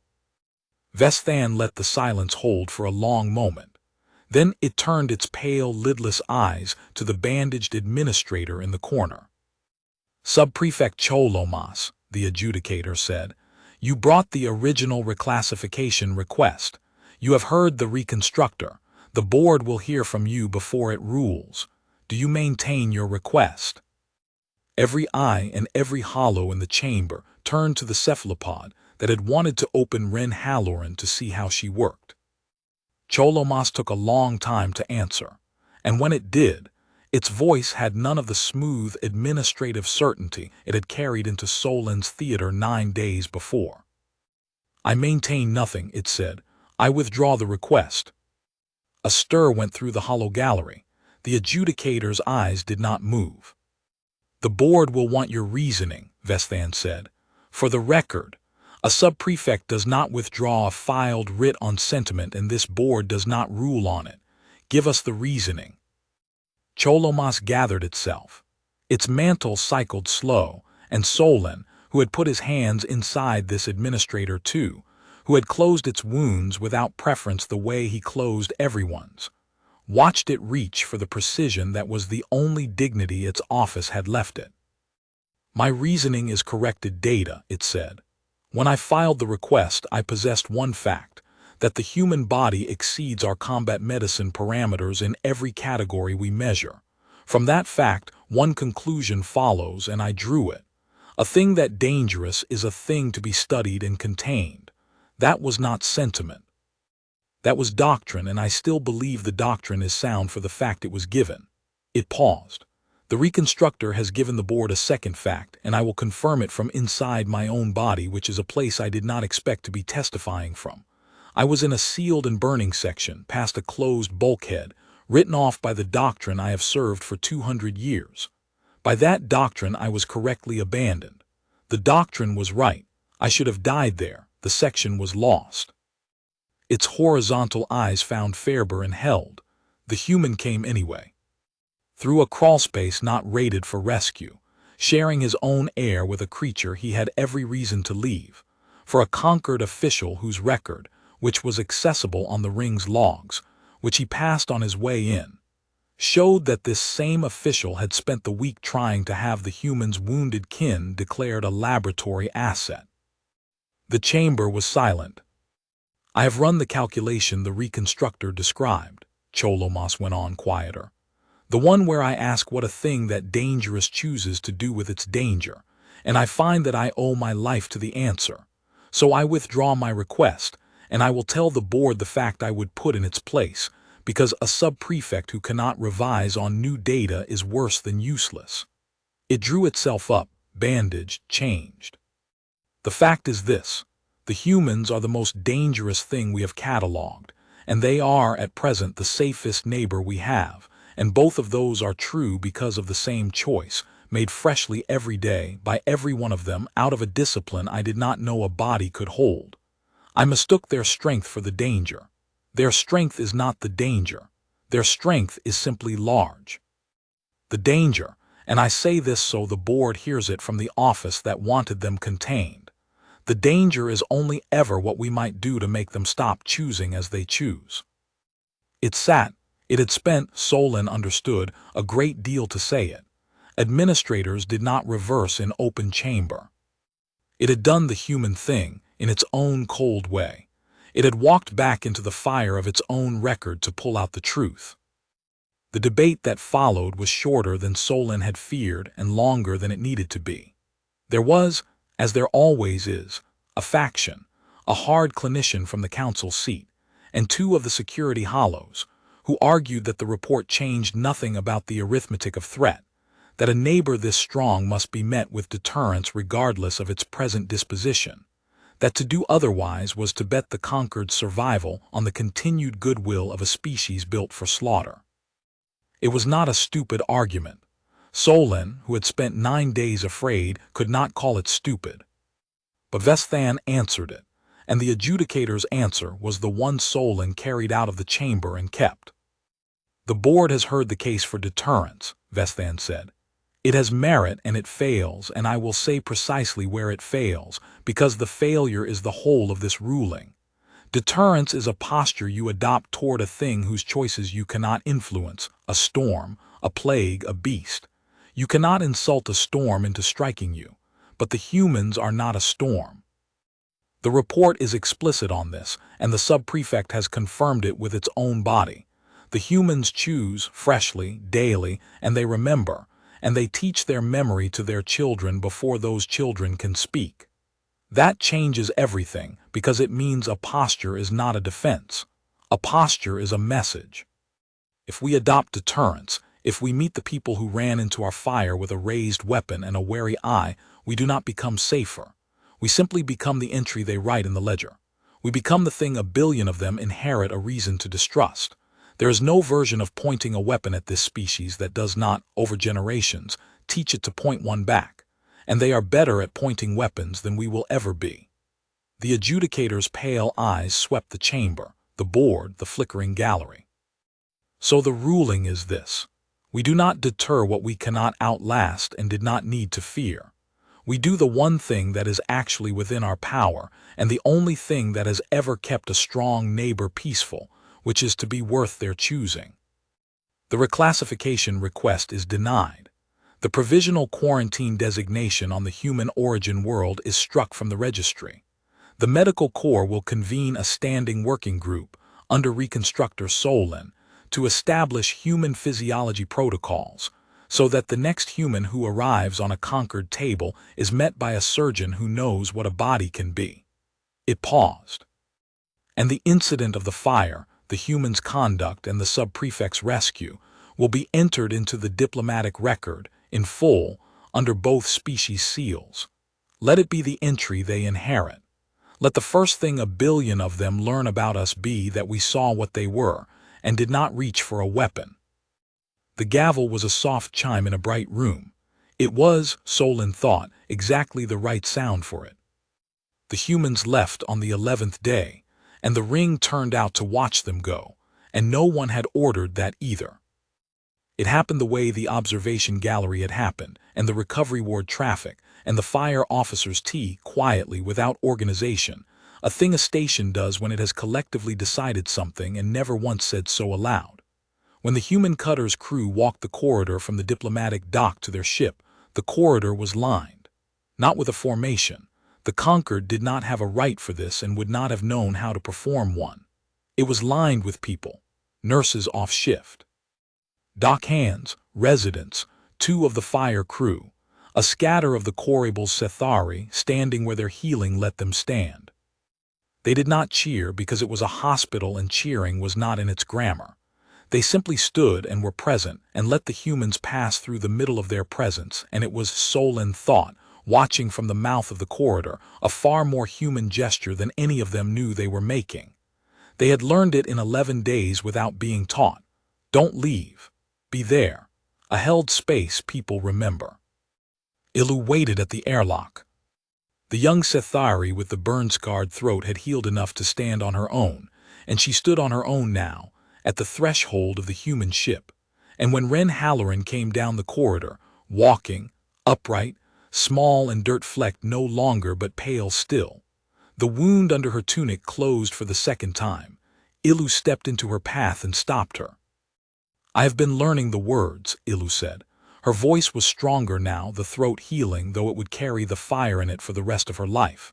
"In your language, not conquered trade, yours, because the thing I want to say does not fit in trade and I did not want to say it through a machine." She had clearly practiced it, and it came out careful and accented and entirely her own. "You held the door. I was behind the door, I would not be here. My children, I want to have children, they would not be here. So they are yours too, a little. The ones I have not had yet. They exist because you did not let the door close. I wanted to say it in your words so you would know I meant it in mine." Ren Halloran, who had been thanked by 40 people over 11 days and had deflected every one of them, did not deflect this one. Solon watched her try, and watched the try fail, watched the flat composure that had held on the table and held through the fever, and held through the fire finally meet something it could not meter itself against, which was a young alien with a scarred throat thanking her in painstakingly learned English for the unborn. "Then have a lot of them," Ren said when she could. Her voice was rough. "Have a whole loud houseful. That's—" She stopped and started again. "That's what the door was for. That's the only thing it was ever for. Go have the kids, make it worth it." Ilu pressed all 6 fingers flat against the human's shoulder. The Cethari gesture Solon had seen her press against the glass on the first day. And then she stepped back, and let the door of the human ship be the one that opened this time, and let the human through it. Fairber was the last of his crew to board. He stopped in the lock and turned back and found Solon at the mouth of the corridor, and the 2 surgeons looked at each other across the length of it, across everything the 11 days had held. "Your working group," Fairber said, "the human physiology protocols. When you convene it, send for us. Any of our corps will come and teach whatever you want to know, freely, all of it." A pause. "Most species that learn what we're built for spend the knowledge building a wall. You spend it building a protocol so the next of us gets a better surgeon. I won't forget that we can tell the difference. Neither will anybody who inherits this. The not smile, the whole species way of holding the too large thing. You did right by her, Reconstructor. That's the entry we'll carry. You did right by one of ours when it would have been easier not to. There's no higher word in our Corps, and I've already used it once, so I'll just say it plain. Thank you. Come back to the sector, Solon said. Bring your wounded to my ring. I have learned how to hold your kind together now, and I would like the practice, and I would like— He paused, and gave the human the truest thing, the surgeon's version of it. I would like there to be a table in the Concord where a human always knows the surgeon has read the report and believes it. Let it be mine. Bring them to me. I will, Fairber said, and meant it, and the lock closed, and the cutter unmoored, and the small unarmed ship with its plain cross and circle slipped its berth and fell away from Ossuary 9 into the daylight of a borrowed star, carrying 9 medics and 1 corporal who had been built for war and had, in 11 days on a stranger's station, done nothing with all of it but heal and hold doors, and refused to leave anyone in the fire. Solon watched the cutter until the dome's daylight swallowed it. Then he went back to work, because there were always more bodies, and a surgeon's oath does not pause for revelation. But he was, from that day, a different surgeon than the one who had scrubbed in 11 days before, and the difference, he thought, was the only kind of difference that ever mattered in his trade. He had learned to see a body he had never imagined, and having seen it, he could not unsee it, and he did not want to.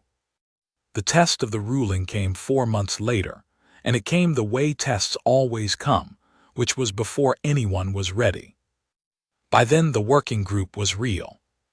Solon had built it into something the whole sector used, a set of protocols, a training rotation, a standing library of human physiology assembled with the free help of Fairber's Corps, so that a conquered surgeon who had never seen a human would nonetheless know, when one came through the door, not to trust the reference tables, not to oversedate, not to write off a wound that the body would decline to die of.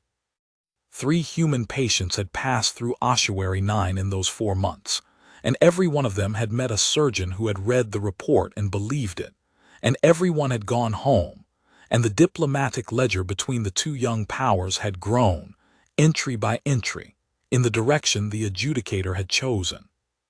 And then a border patrol commander named Veskar, who belonged body and doctrine to the deterrence faction that had lost the vote in the Bright Chamber, found a human survey ship drifting at the edge of a contested system, and remembered the old fear instead of the new record and fired. The details reached Solon in fragments, the way disasters do. A human survey vessel unarmed, marked with the Science Corps open hand, mapping a system both powers claimed. A conquered patrol under Veskar, jumpy, briefed by the old faction, seeing a human ship where doctrine said no human ship should be. A challenge badly translated. A warning shot that was not a warning. And then a human survey ship venting atmosphere, 4 of its crew wounded, 1 gravely, and a patrol commander who understood, in the cold clearing silence after his own weapons fired, exactly what he had just done and to whom, and what did not forget. The wounded came to Ossuary 9 because it was the nearest ring with human protocols, and because Veskar, whatever else he was not too far gone to try to undo it. He brought them himself, at emergency burn, and he brought something else with the ferocity of a man trying to outrun his own act, the knowledge which he broadcast on every channel as he ran, that a human relief flotilla had already turned toward the border, not a fleet. The humans did not keep a fleet in the sector, they were too new for that. But every human hull within range, the survey tenders, the medical cutters, the 2 escort corvettes that were the whole of their sector presence, had turned at once, without waiting for orders anyone could trace, and were burning toward the drifting survey ship and the ring beyond it, in the loose, seamless formation of a pack that had, for the first time in the 10 years the conquered had known it, been given a reason to point the war outward. Cholomas brought Solon the news in person. The sub-prefect was a different creature than the one that had swept into his theater 5 months before. It had spent those months as the working group's fiercest institutional defender, a convert's zeal, cold and precise and administrative, the most useful kind. It came to him now not with a writ but with a warning, its mantle flickering fast. Reconstructor, the humans on your table in the next hour, everything rests on them. You understand that. Veskar has handed the deterrence faction's nightmare to the humans as a gift. He has given them the one thing they never had, which is a reason. A wound that was not an accident of a burning ship. A wound we chose. Fired on their unarmed core at the border, out of exactly the fear the adjudicator warned us not to show them. Its horizontal eyes were steady and afraid. The relief flotilla is 4 hours out. When it arrives, it will find its wounded either alive in the care of a conquered surgeon who honored the ledger, or dead, on the ring of the same conquered that fired on them. And whichever it finds, it will remember, and it will teach its children to remember. You told the board yourself 5 months ago, we are writing the entry 1 billion of them inherit. Well, it drew itself up. Veskar just wrote a terrible line, and now you have 4 hours to write the next one, on a table, with your hands, the way you write everything that matters. Solon was already moving toward the theater. Then let us not waste them talking, he said. Get me the gravest one first. And sub-prefect, he paused at the scrub threshold, 4 arms already reaching for the sterile field, send word to the border. To the flotilla if you can raise it.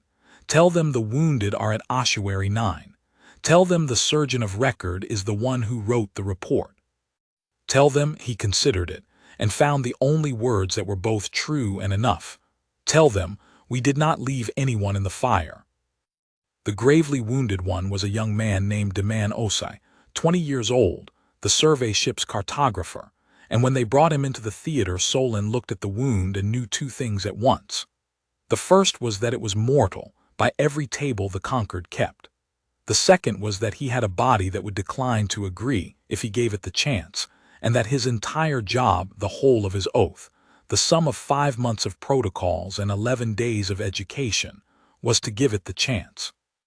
It was the same white bowl of a room, the same daylight dome, the same table where Ren Halloran had woken up and asked how bad it was and reassured her own surgeon. But the surgeon standing over Deman Osai was not the surgeon who had stood over Ren. He did not fight the readings this time. When the young man's heart refused the sedation and came surging up, Solon did not triple the dose and stare at the impossible number. He throttled the sedation back, spoke into the field in the flat, calm voice the protocols prescribed, and said, "Cartographer, you are on my table at Ossuary 9. I am the surgeon who wrote the report. If you can hear me, do not fight the drugs. I have deliberately let you stay near the surface, because I have learned that your body works better when it is allowed to help. I am going to need it to help. Can you hear me?" The young man's eyes cracked open, unfocused, and then, finding the 4-armed shape above him, hearing the words, understanding, impossibly, that he had woken on a table run by someone who knew, steadied. "I hear you," Deman Osa whispered. "Good, then we work together. Clot when you can. Wall off what you must. And when the fever comes, and it will come, I know you're kind now, you and I are going to talk it down the way I have learned to. Do you understand me?" "Yeah," the cartographer breathed. "Yeah, you've done one of us before." "I have done one of you before," Solon said, and there was something in his own chest as he said it that he did not have a surgeon's word for. She held a door. "Now hold this one. Suction in Chan. We continue." And it was the same operation, and it was nothing like the same operation, because this time the surgeon and the body were on the same side from the first cut. Solon did not clamp what the body would clamp itself. He let it, and spent his hands on what it could not reach. He did not drown in the bleeding. He read the triage in it, saw which loss the body had chosen to permit and honored the choice, staunched the ones it could not manage and left the ones it could. When the fever came, and it came, roaring up out of the young man exactly as it had come out of Ren, the war engine committing everything, unable to stand down, Solon was already leaning into the field, already speaking, already asking the terrible thing. "Cartographer, the fever is yours now." "Thinks the battle is still on. It is not. You have to tell it. I know it is the hardest thing your body does. I have watched a stronger soldier than you spend 8 hours doing it. You do not have 8 hours, you have what you have, so listen to my voice and stand it down. Slow the breath, bank what you can. Let go of the fight. I have the wound is mine. Give me the wound and take back your own body. A breath. Do not go alone, cartographer, I am here. You are not holding this door by yourself. Stand it down. And Chan would say, afterward, that she did not know whether it was the drugs or the protocols or the plain human voice of a Vaineth surgeon who had learned to speak a language no anesthetic could, but the fever broke. It broke in 90 minutes instead of 8 hours, on a body younger and less practiced than Ren's, because this time the body was not doing it alone in the dark. It was doing it with a surgeon who knew the trick of it, who had learned from the first one how to stand at the door and hold the light so the body could do its impossible work without also having to fight the man who was supposed to be helping. The man Os was stable when the human flotilla reached Ossuary 9. Solon was closing the last of the wound when the ring's voice came down through the dome, not the amber alarm this time, but the level tone of the traffic officers, doing their jobs with commendable steadiness while their voices betrayed them at the edges. Human vessels on approach. 2 corvettes, 4 support hulls. They are not answering hails on the diplomatic band. A pause. They are answering on the medical band. They are asking after their wounded. They are asking for the surgeon by name. Tell them, Solon said without looking up, laying in the last of the closure with hands that did not shake because he would not let them, that the surgeon is finishing his work and that their cartographer is alive and that they may come and see it for themselves. All of them, as many as wish to come. He tied off nothing. There was nothing to tie. The body had done it. Tell them the observation gallery is open. Ren Halloran came through the airlock first. She was not the ranking officer of the flotilla. That was a weathered colonel named Adami, who came a pace behind her, a man whose whole bearing said he had spent the 4-hour burn to the border deciding what kind of day this was going to be and had not yet reached a verdict. But Ren came first, because Ren was the one who knew the ring, and because Solon would understand this only later. The humans had sent ahead the one person on their side who had woken up on a conquered table and lived, so that whatever verdict got reached would be reached by someone who had the whole story in her own scars. She was in uniform now, a proper one, with the modest insignia of a liaison rank she had not held 5 months before. She was still small. She was still, Solon saw with an absurd flush of something like pride, dirt-flecked at the cuffs, unglamorous, ordinary, the least likely dangerous thing in any room she entered. She came through the lock into a ring lined again with silent conquered staff, not lining the corridor in tribute this time but simply frozen at their posts, watching the deadliest people they had ever met walk into their home with a genuine reason, for the first time, to burn it down. Nobody breathed. Ren stopped in the middle of the corridor. Behind her the colonel stopped, and the escort behind him, a dozen humans in the loose, seamless formation that made the air feel occupied. She looked around the ring, at the frozen staff, at the sealed theater, at Cholomas standing rigid and pale at the corridor's mouth beside the tall shape of the surgeon, and she found Solon's eyes, and Solon watched a whole armed people wait on what she did with her face. Reconstructor, Ren said. Corporal, he inclined his head. Liaison now I see. Congratulations. Where's my cartographer? Alive, Solon said. Closed and stable in the recovery ward, healing at a rate that continues to offend my resident. He woke during the procedure and helped me save him, which I have learned is simply what your kind does. He asked me to tell his crew he is sorry about the survey data. He seemed to think that was the pressing matter. He paused. You may see him whenever you wish. He is asking for a window and a real meal, which my staff tells me is the surest sign a human intends to recover. Something went out of the corridor then, some pressure, some held charge, running out of a dozen human bodies at once, not because the danger had been talked away, but because the thing they had burned 4 hours to learn had turned out to be true. Their wounded was alive, on the ring of the people who had fired on them, in the care of the surgeon who wrote the report. Colonel Adami stepped up beside Wren. His voice, when it came, was very quiet and very level, the cold procedural voice Solon had come to know as the sound of a human deciding something large. "A conquered patrol fired on an unarmed science vessel flying our open hand," he said. "4 of my people wounded, 1 nearly killed. That's not an accident of a burning ship reconstructor. Somebody chose it.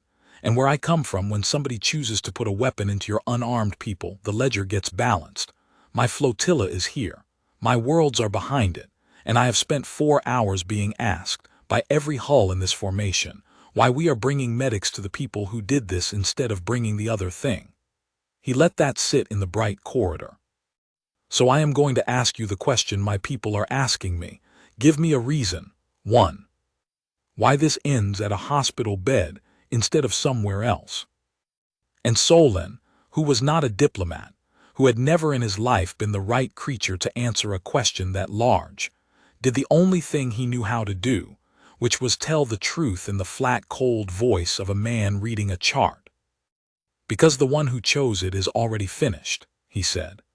"Veskar fired out of the old fear against the ruling of his own council, and he knew what he had done before his weapons had cooled, and he is the one who brought your wounded here at emergency burn and broadcast your flotilla's course so that no one could pretend it was an accident.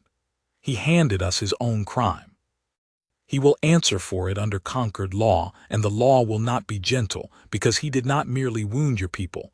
He tried to unwrite the entry a great many of us have spent 5 months writing, and we find we do not want it unwritten." Solon's 4 hands were still. "That is the reason, Colonel. Not that we are harmless. The report is clear that nothing about this is harmless.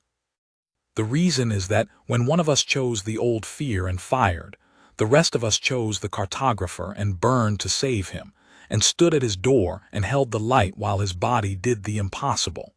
You wanted to know what we would do with the reason you were finally given to distrust us. Here is our answer on a table in the next ward. Go and see him breathe. And then decide what kind of day this is." Colonel Adami went and saw him breathe. He went alone, at Wren's quiet word to the escort to hold the corridor, and he stood at the foot of Deman Osai's bed for a long time in the warm amber of the recovery dome, and the cartographer, young, pale, closed, alive, lifted one hand off the blanket and gave his colonel a small crooked salute, and said something that made the hard man's shoulders come down from where they had been for 4 hours. Solon did not hear what it was. It was not his to hear. But he watched, from the corridor, the moment a war did not happen, watched it not happen in the specific way that all the important things in his trade happened or didn't, quietly, at a bedside, in a body that chose to keep living and a room that chose to let it. When Adami came back out, the verdict was in his face, and it was the one the adjudicator had bet the sector on 5 months before. "He says he's sorry about the survey data," the colonel said, to no one in particular, and there was something in his voice that had cracked and reset. "Kid nearly died and he's worried about the maps." He looked at Solon. Then he looked at Cholomas, rigid and pale at the corridor's mouth, and something passed between the human colonel and the conquered administrator that neither of them would ever put into words, the recognition of 2 people who had each, in their own way, run into a fire. "Your patrol commander," Adami said. "Veskar.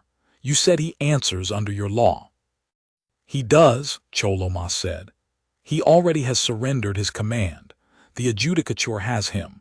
I will not insult you by predicting the sentence, Colonel, but I will tell you the charge because you have earned the charge. It is not the wounding of your crew, grave as that is. The charge is that he acted to damage the standing accord between our peoples, that he tried to make us, in your eyes, the kind of thing your children would inherit a reason to fear. Under our law in this sector in this year, there is no heavier charge. We have decided, rather recently, that it is the only crime that could actually end us." A pause. He will answer for trying to teach 1 billion of you to distrust us. We would rather answer for it ourselves, by handing him to that law in front of you, than let him succeed. Agony was quiet for a moment. You could have hidden him, he said. Blamed the burning ship. We might not have known. You would have known, Cholomas said simply. You always know. It is in your report. And we have decided to stop being the kind of neighbor that finds out what you know the hard way. Its mantle flickered, something almost wry in it. Also, the surgeon would not have permitted it. He is sentimental about the truth. It has always been his flaw. The colonel looked at the tall, four-armed surgeon, and at the small, dirt-cuffed liaison beside him, and at the pale administrator who had run into a fire, and he let out a long breath, and Solon watched a human commander do the arithmetic one last time. The cold economical calculation, the whole weapon of his people arrayed behind it, and like Ferber in the corridor, like Wren against the fever, like every one of them Solon had ever watched, decline it. Then we'll do it your way, Agony said, on the record, properly. My worlds will want to watch your law work, and if it works, that goes in the ledger too. He extended a hand, the human gesture, the open palm, the oldest peace signal a war species had, and after a moment Cholomas unfurled one gray arm and took it, alien and human, in the bright corridor of a hospital that had almost become a battlefield and had chosen instead to be a hospital. This ends at the bedside. This time, because you gave us a reason it could. He held the cephalopod's arm a moment longer. Don't make us need the other kind of reason. We're very good at the other kind. It's the thing we're worst at forgiving ourselves for being good at. We know, said Cholomas. It is in the report. The flotilla stayed 3 days and then it left, and it took its wounded home, all 4 of them. Demand Osei on a stretcher, he complained about the entire way to the lock, healing at a rate that had 2 of Solon's residents writing papers. Veskar answered under conquered law. In a proceeding the human worlds were invited to watch, and the sentence was heavy, and the humans watched it, and entered it in their ledger, and the accord held. It more than held. It was, the diplomats would later say, the incident that made the accord real, because an accord that has survived a wound is worth more than one that has never been tested, and both young powers knew it, and both, in their different ways, remembered. Ren Halloran came to Solon's office the night before the flotilla left, in the low station cycle, the way she had let him come to hers 5 months before. He had the daylight panel tuned low and warm. He was writing. He was always writing now. The working group had made a documentarian of him, and he did not hear her until she was in the doorway, small and quiet, a soldier who could still, when she wanted to, arrive in a room without disturbing the air of it. You should be resting, he said, without turning. You tore a 5-month-old wound open holding a door, and then you burned 4 hours to a border, and then you talked a colonel out of a war in my corridor. Even your body has limits. I have measured them. You measured a lot of things, Ren said. She came in and folded herself into the chair beside his desk, the one his residents used. That's actually why I came, before we go. I wanted to ask what you did with all of it. 11 days of measuring me, 5 months of measuring the ones after me. You built a whole protocol, a library, a working group. Ilu told me she keeps track. She's got the whole thing memorized like it's scripture. The knot smiled. What's it all say in the end? Your report. The thing that started with your hands in me, where'd it land? Solon set down his stylus. He was quiet for a while, ordering it, the way he had ordered the question he'd asked her 5 months before. Outside the low panel, the borrowed son of a world neither of them had been born under gave its patient, indifferent light. It landed where it started, he said at last, with a fact I could not soften and a fact I could not stop. The first fact is the one the title promises, the one that made a survey drone abandon your world and made a sub-prefect want to open you on a colder table than mine. Your body is built for war, all the way down. I have never opened anything so thoroughly made to survive being attacked, and I have opened 11,000 things, and I do not expect to open its equal again. He turned finally to look at her, small, tired, ordinary, the least likely dangerous thing in any room. That fact is true, and every line of the report defends it, and it is not the reason the report matters. No, Ren said. No. The report matters because of the second fact, the one I did not go looking for and could not get out of the numbers, and had to learn from watching you tear yourself open in a doorway. He folded his 4 hands. The second fact is that a species built this completely for war has spent the entire decade we have known it refusing to wage any. That the same world that made you unkillable made you unwilling to leave anyone in the fire, and made the second thing older and deeper than the first. That your strength is simply large and goes wherever you point it, and that you have chosen, every one of you, every day, freshly, out of a discipline I did not know a body could hold, to point it at the doors that are closing, so the weaker things can get through. He paused. The report says the conquered spent 10 years afraid of your strength, and never once understood that your strength was never the question. The question was always your choice. And the report closes with the only line I have ever written that I would want read at my own death, because it is the truest thing I learned in 40 years of surgery, and I learned it from a corporal who woke up on my table and asked how her crew was before she asked whether she would live. Which is, Ren said quietly now. Solon told her. The line is this, he said. We opened a body built for war expecting to find a weapon, and we found one, and then we found, wrapped around the weapon, older and deeper and written first, the thing the weapon was for.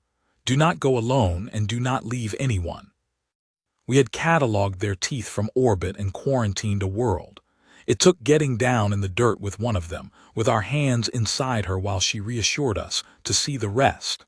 They are the most dangerous people we have met. They will also be, if we are wise enough to be worth it, the last people who ever leave us in the fire. Both of those are the same fact. It is the oldest fact their world ever taught them, and they carry it in the blood, and they have been trying, for 10 years, in a language we were too frightened to hear, to teach it to us. The office was quiet. Ren Halloran looked at the tall, 4-armed surgeon who had put his hands inside her and come out changed, and for a long moment she did not do the not smile, and did not deflect, and did not meter herself against it. She just looked at him, and let the thing be as large as it was. That's a good line, she said finally, and her ruined voice was rough again. For an alien who'd never met one of us. I have met a great many of you now, Solon said. I intend to meet more. Bring me your wounded liaison, all of them, for as long as I have hands. I have learned how to hold your kind together, and I find it is the work I was made for, the way you were made for doors. We are neither of us, it seems, quite what our worlds built us to be. Or we are exactly what they built us to be, and our worlds were kinder architects than the numbers suggest. I have not decided which. I have the rest of my life to decide. Same, Ren said. She stood slow, favoring the wound that was already conspiring to make his second surgery look unnecessary. At the door she stopped and looked back and gave him the not smile. After all, the whole species' way of holding the too large thing. For what it's worth, you were the first one who didn't reach for a weapon when you found out what we're built for. First one in 10 years, we noticed. We wrote it down. She let that sit. We're real good at remembering the ones who reached for a weapon. Turns out we're even better at remembering the one who reached for a scalpel instead and used it to put one of us back together. A beat. That one we teach the kids. That one goes in first. Then she was gone, quiet as she'd come, and the flotilla left in the morning, and the ring went back to being a hospital. Avith Solon worked another 20 years at Ossuary 9, and in that time human wounded came to his table by the hundred, and every one of them met a surgeon who had read the report and believed it, and most of them went home. He trained the surgeons who trained the surgeons, until there was no ring in the sector where a human could wake mid-procedure and find a physician fighting the readings instead of trusting them. He never fully got used to the healing. He decided, eventually, that he did not want to, that the day a surgeon stopped being amazed by a body was the day he should put down his instruments. And he kept the amazement the way he kept the report's last line, close, where it could remind him what he was for. He thought of Ren Halloran often, and of the 11 days, and of the door in the fire, and of the small torn thing that had reassured him while he stood with his hands inside her, wondering what she was. He had his answer now. It had taken him 20 years to be sure of it, and it was not the answer the survey drone had sent, and it was not the answer the sub-prefect had feared, and it was not, quite, the answer his own report had given, though the report had come the closest. The answer was simpler than any of them, and colder and warmer, both at once, the way everything true about her kind had turned out to be both at once. They were built for war, every part of them, and they had looked at all that terrible strength and made of it, deliberately, freshly, every single day, the one thing the galaxy had never expected a war-built people to make. They had made themselves the kind of thing that runs toward the fire and holds the door and does not leave you in it, and then heals and gets up and goes to find the next door that is closing. That was the whole of them. That was what he had found with his hands inside her in the second before he understood. Not a weapon that had learned mercy. A mercy that had been given, by a hard and honest world, the strength to actually keep its promises. He wrote that down too, near the end. In the margin of the report no one revised anymore. It was the truest thing he knew.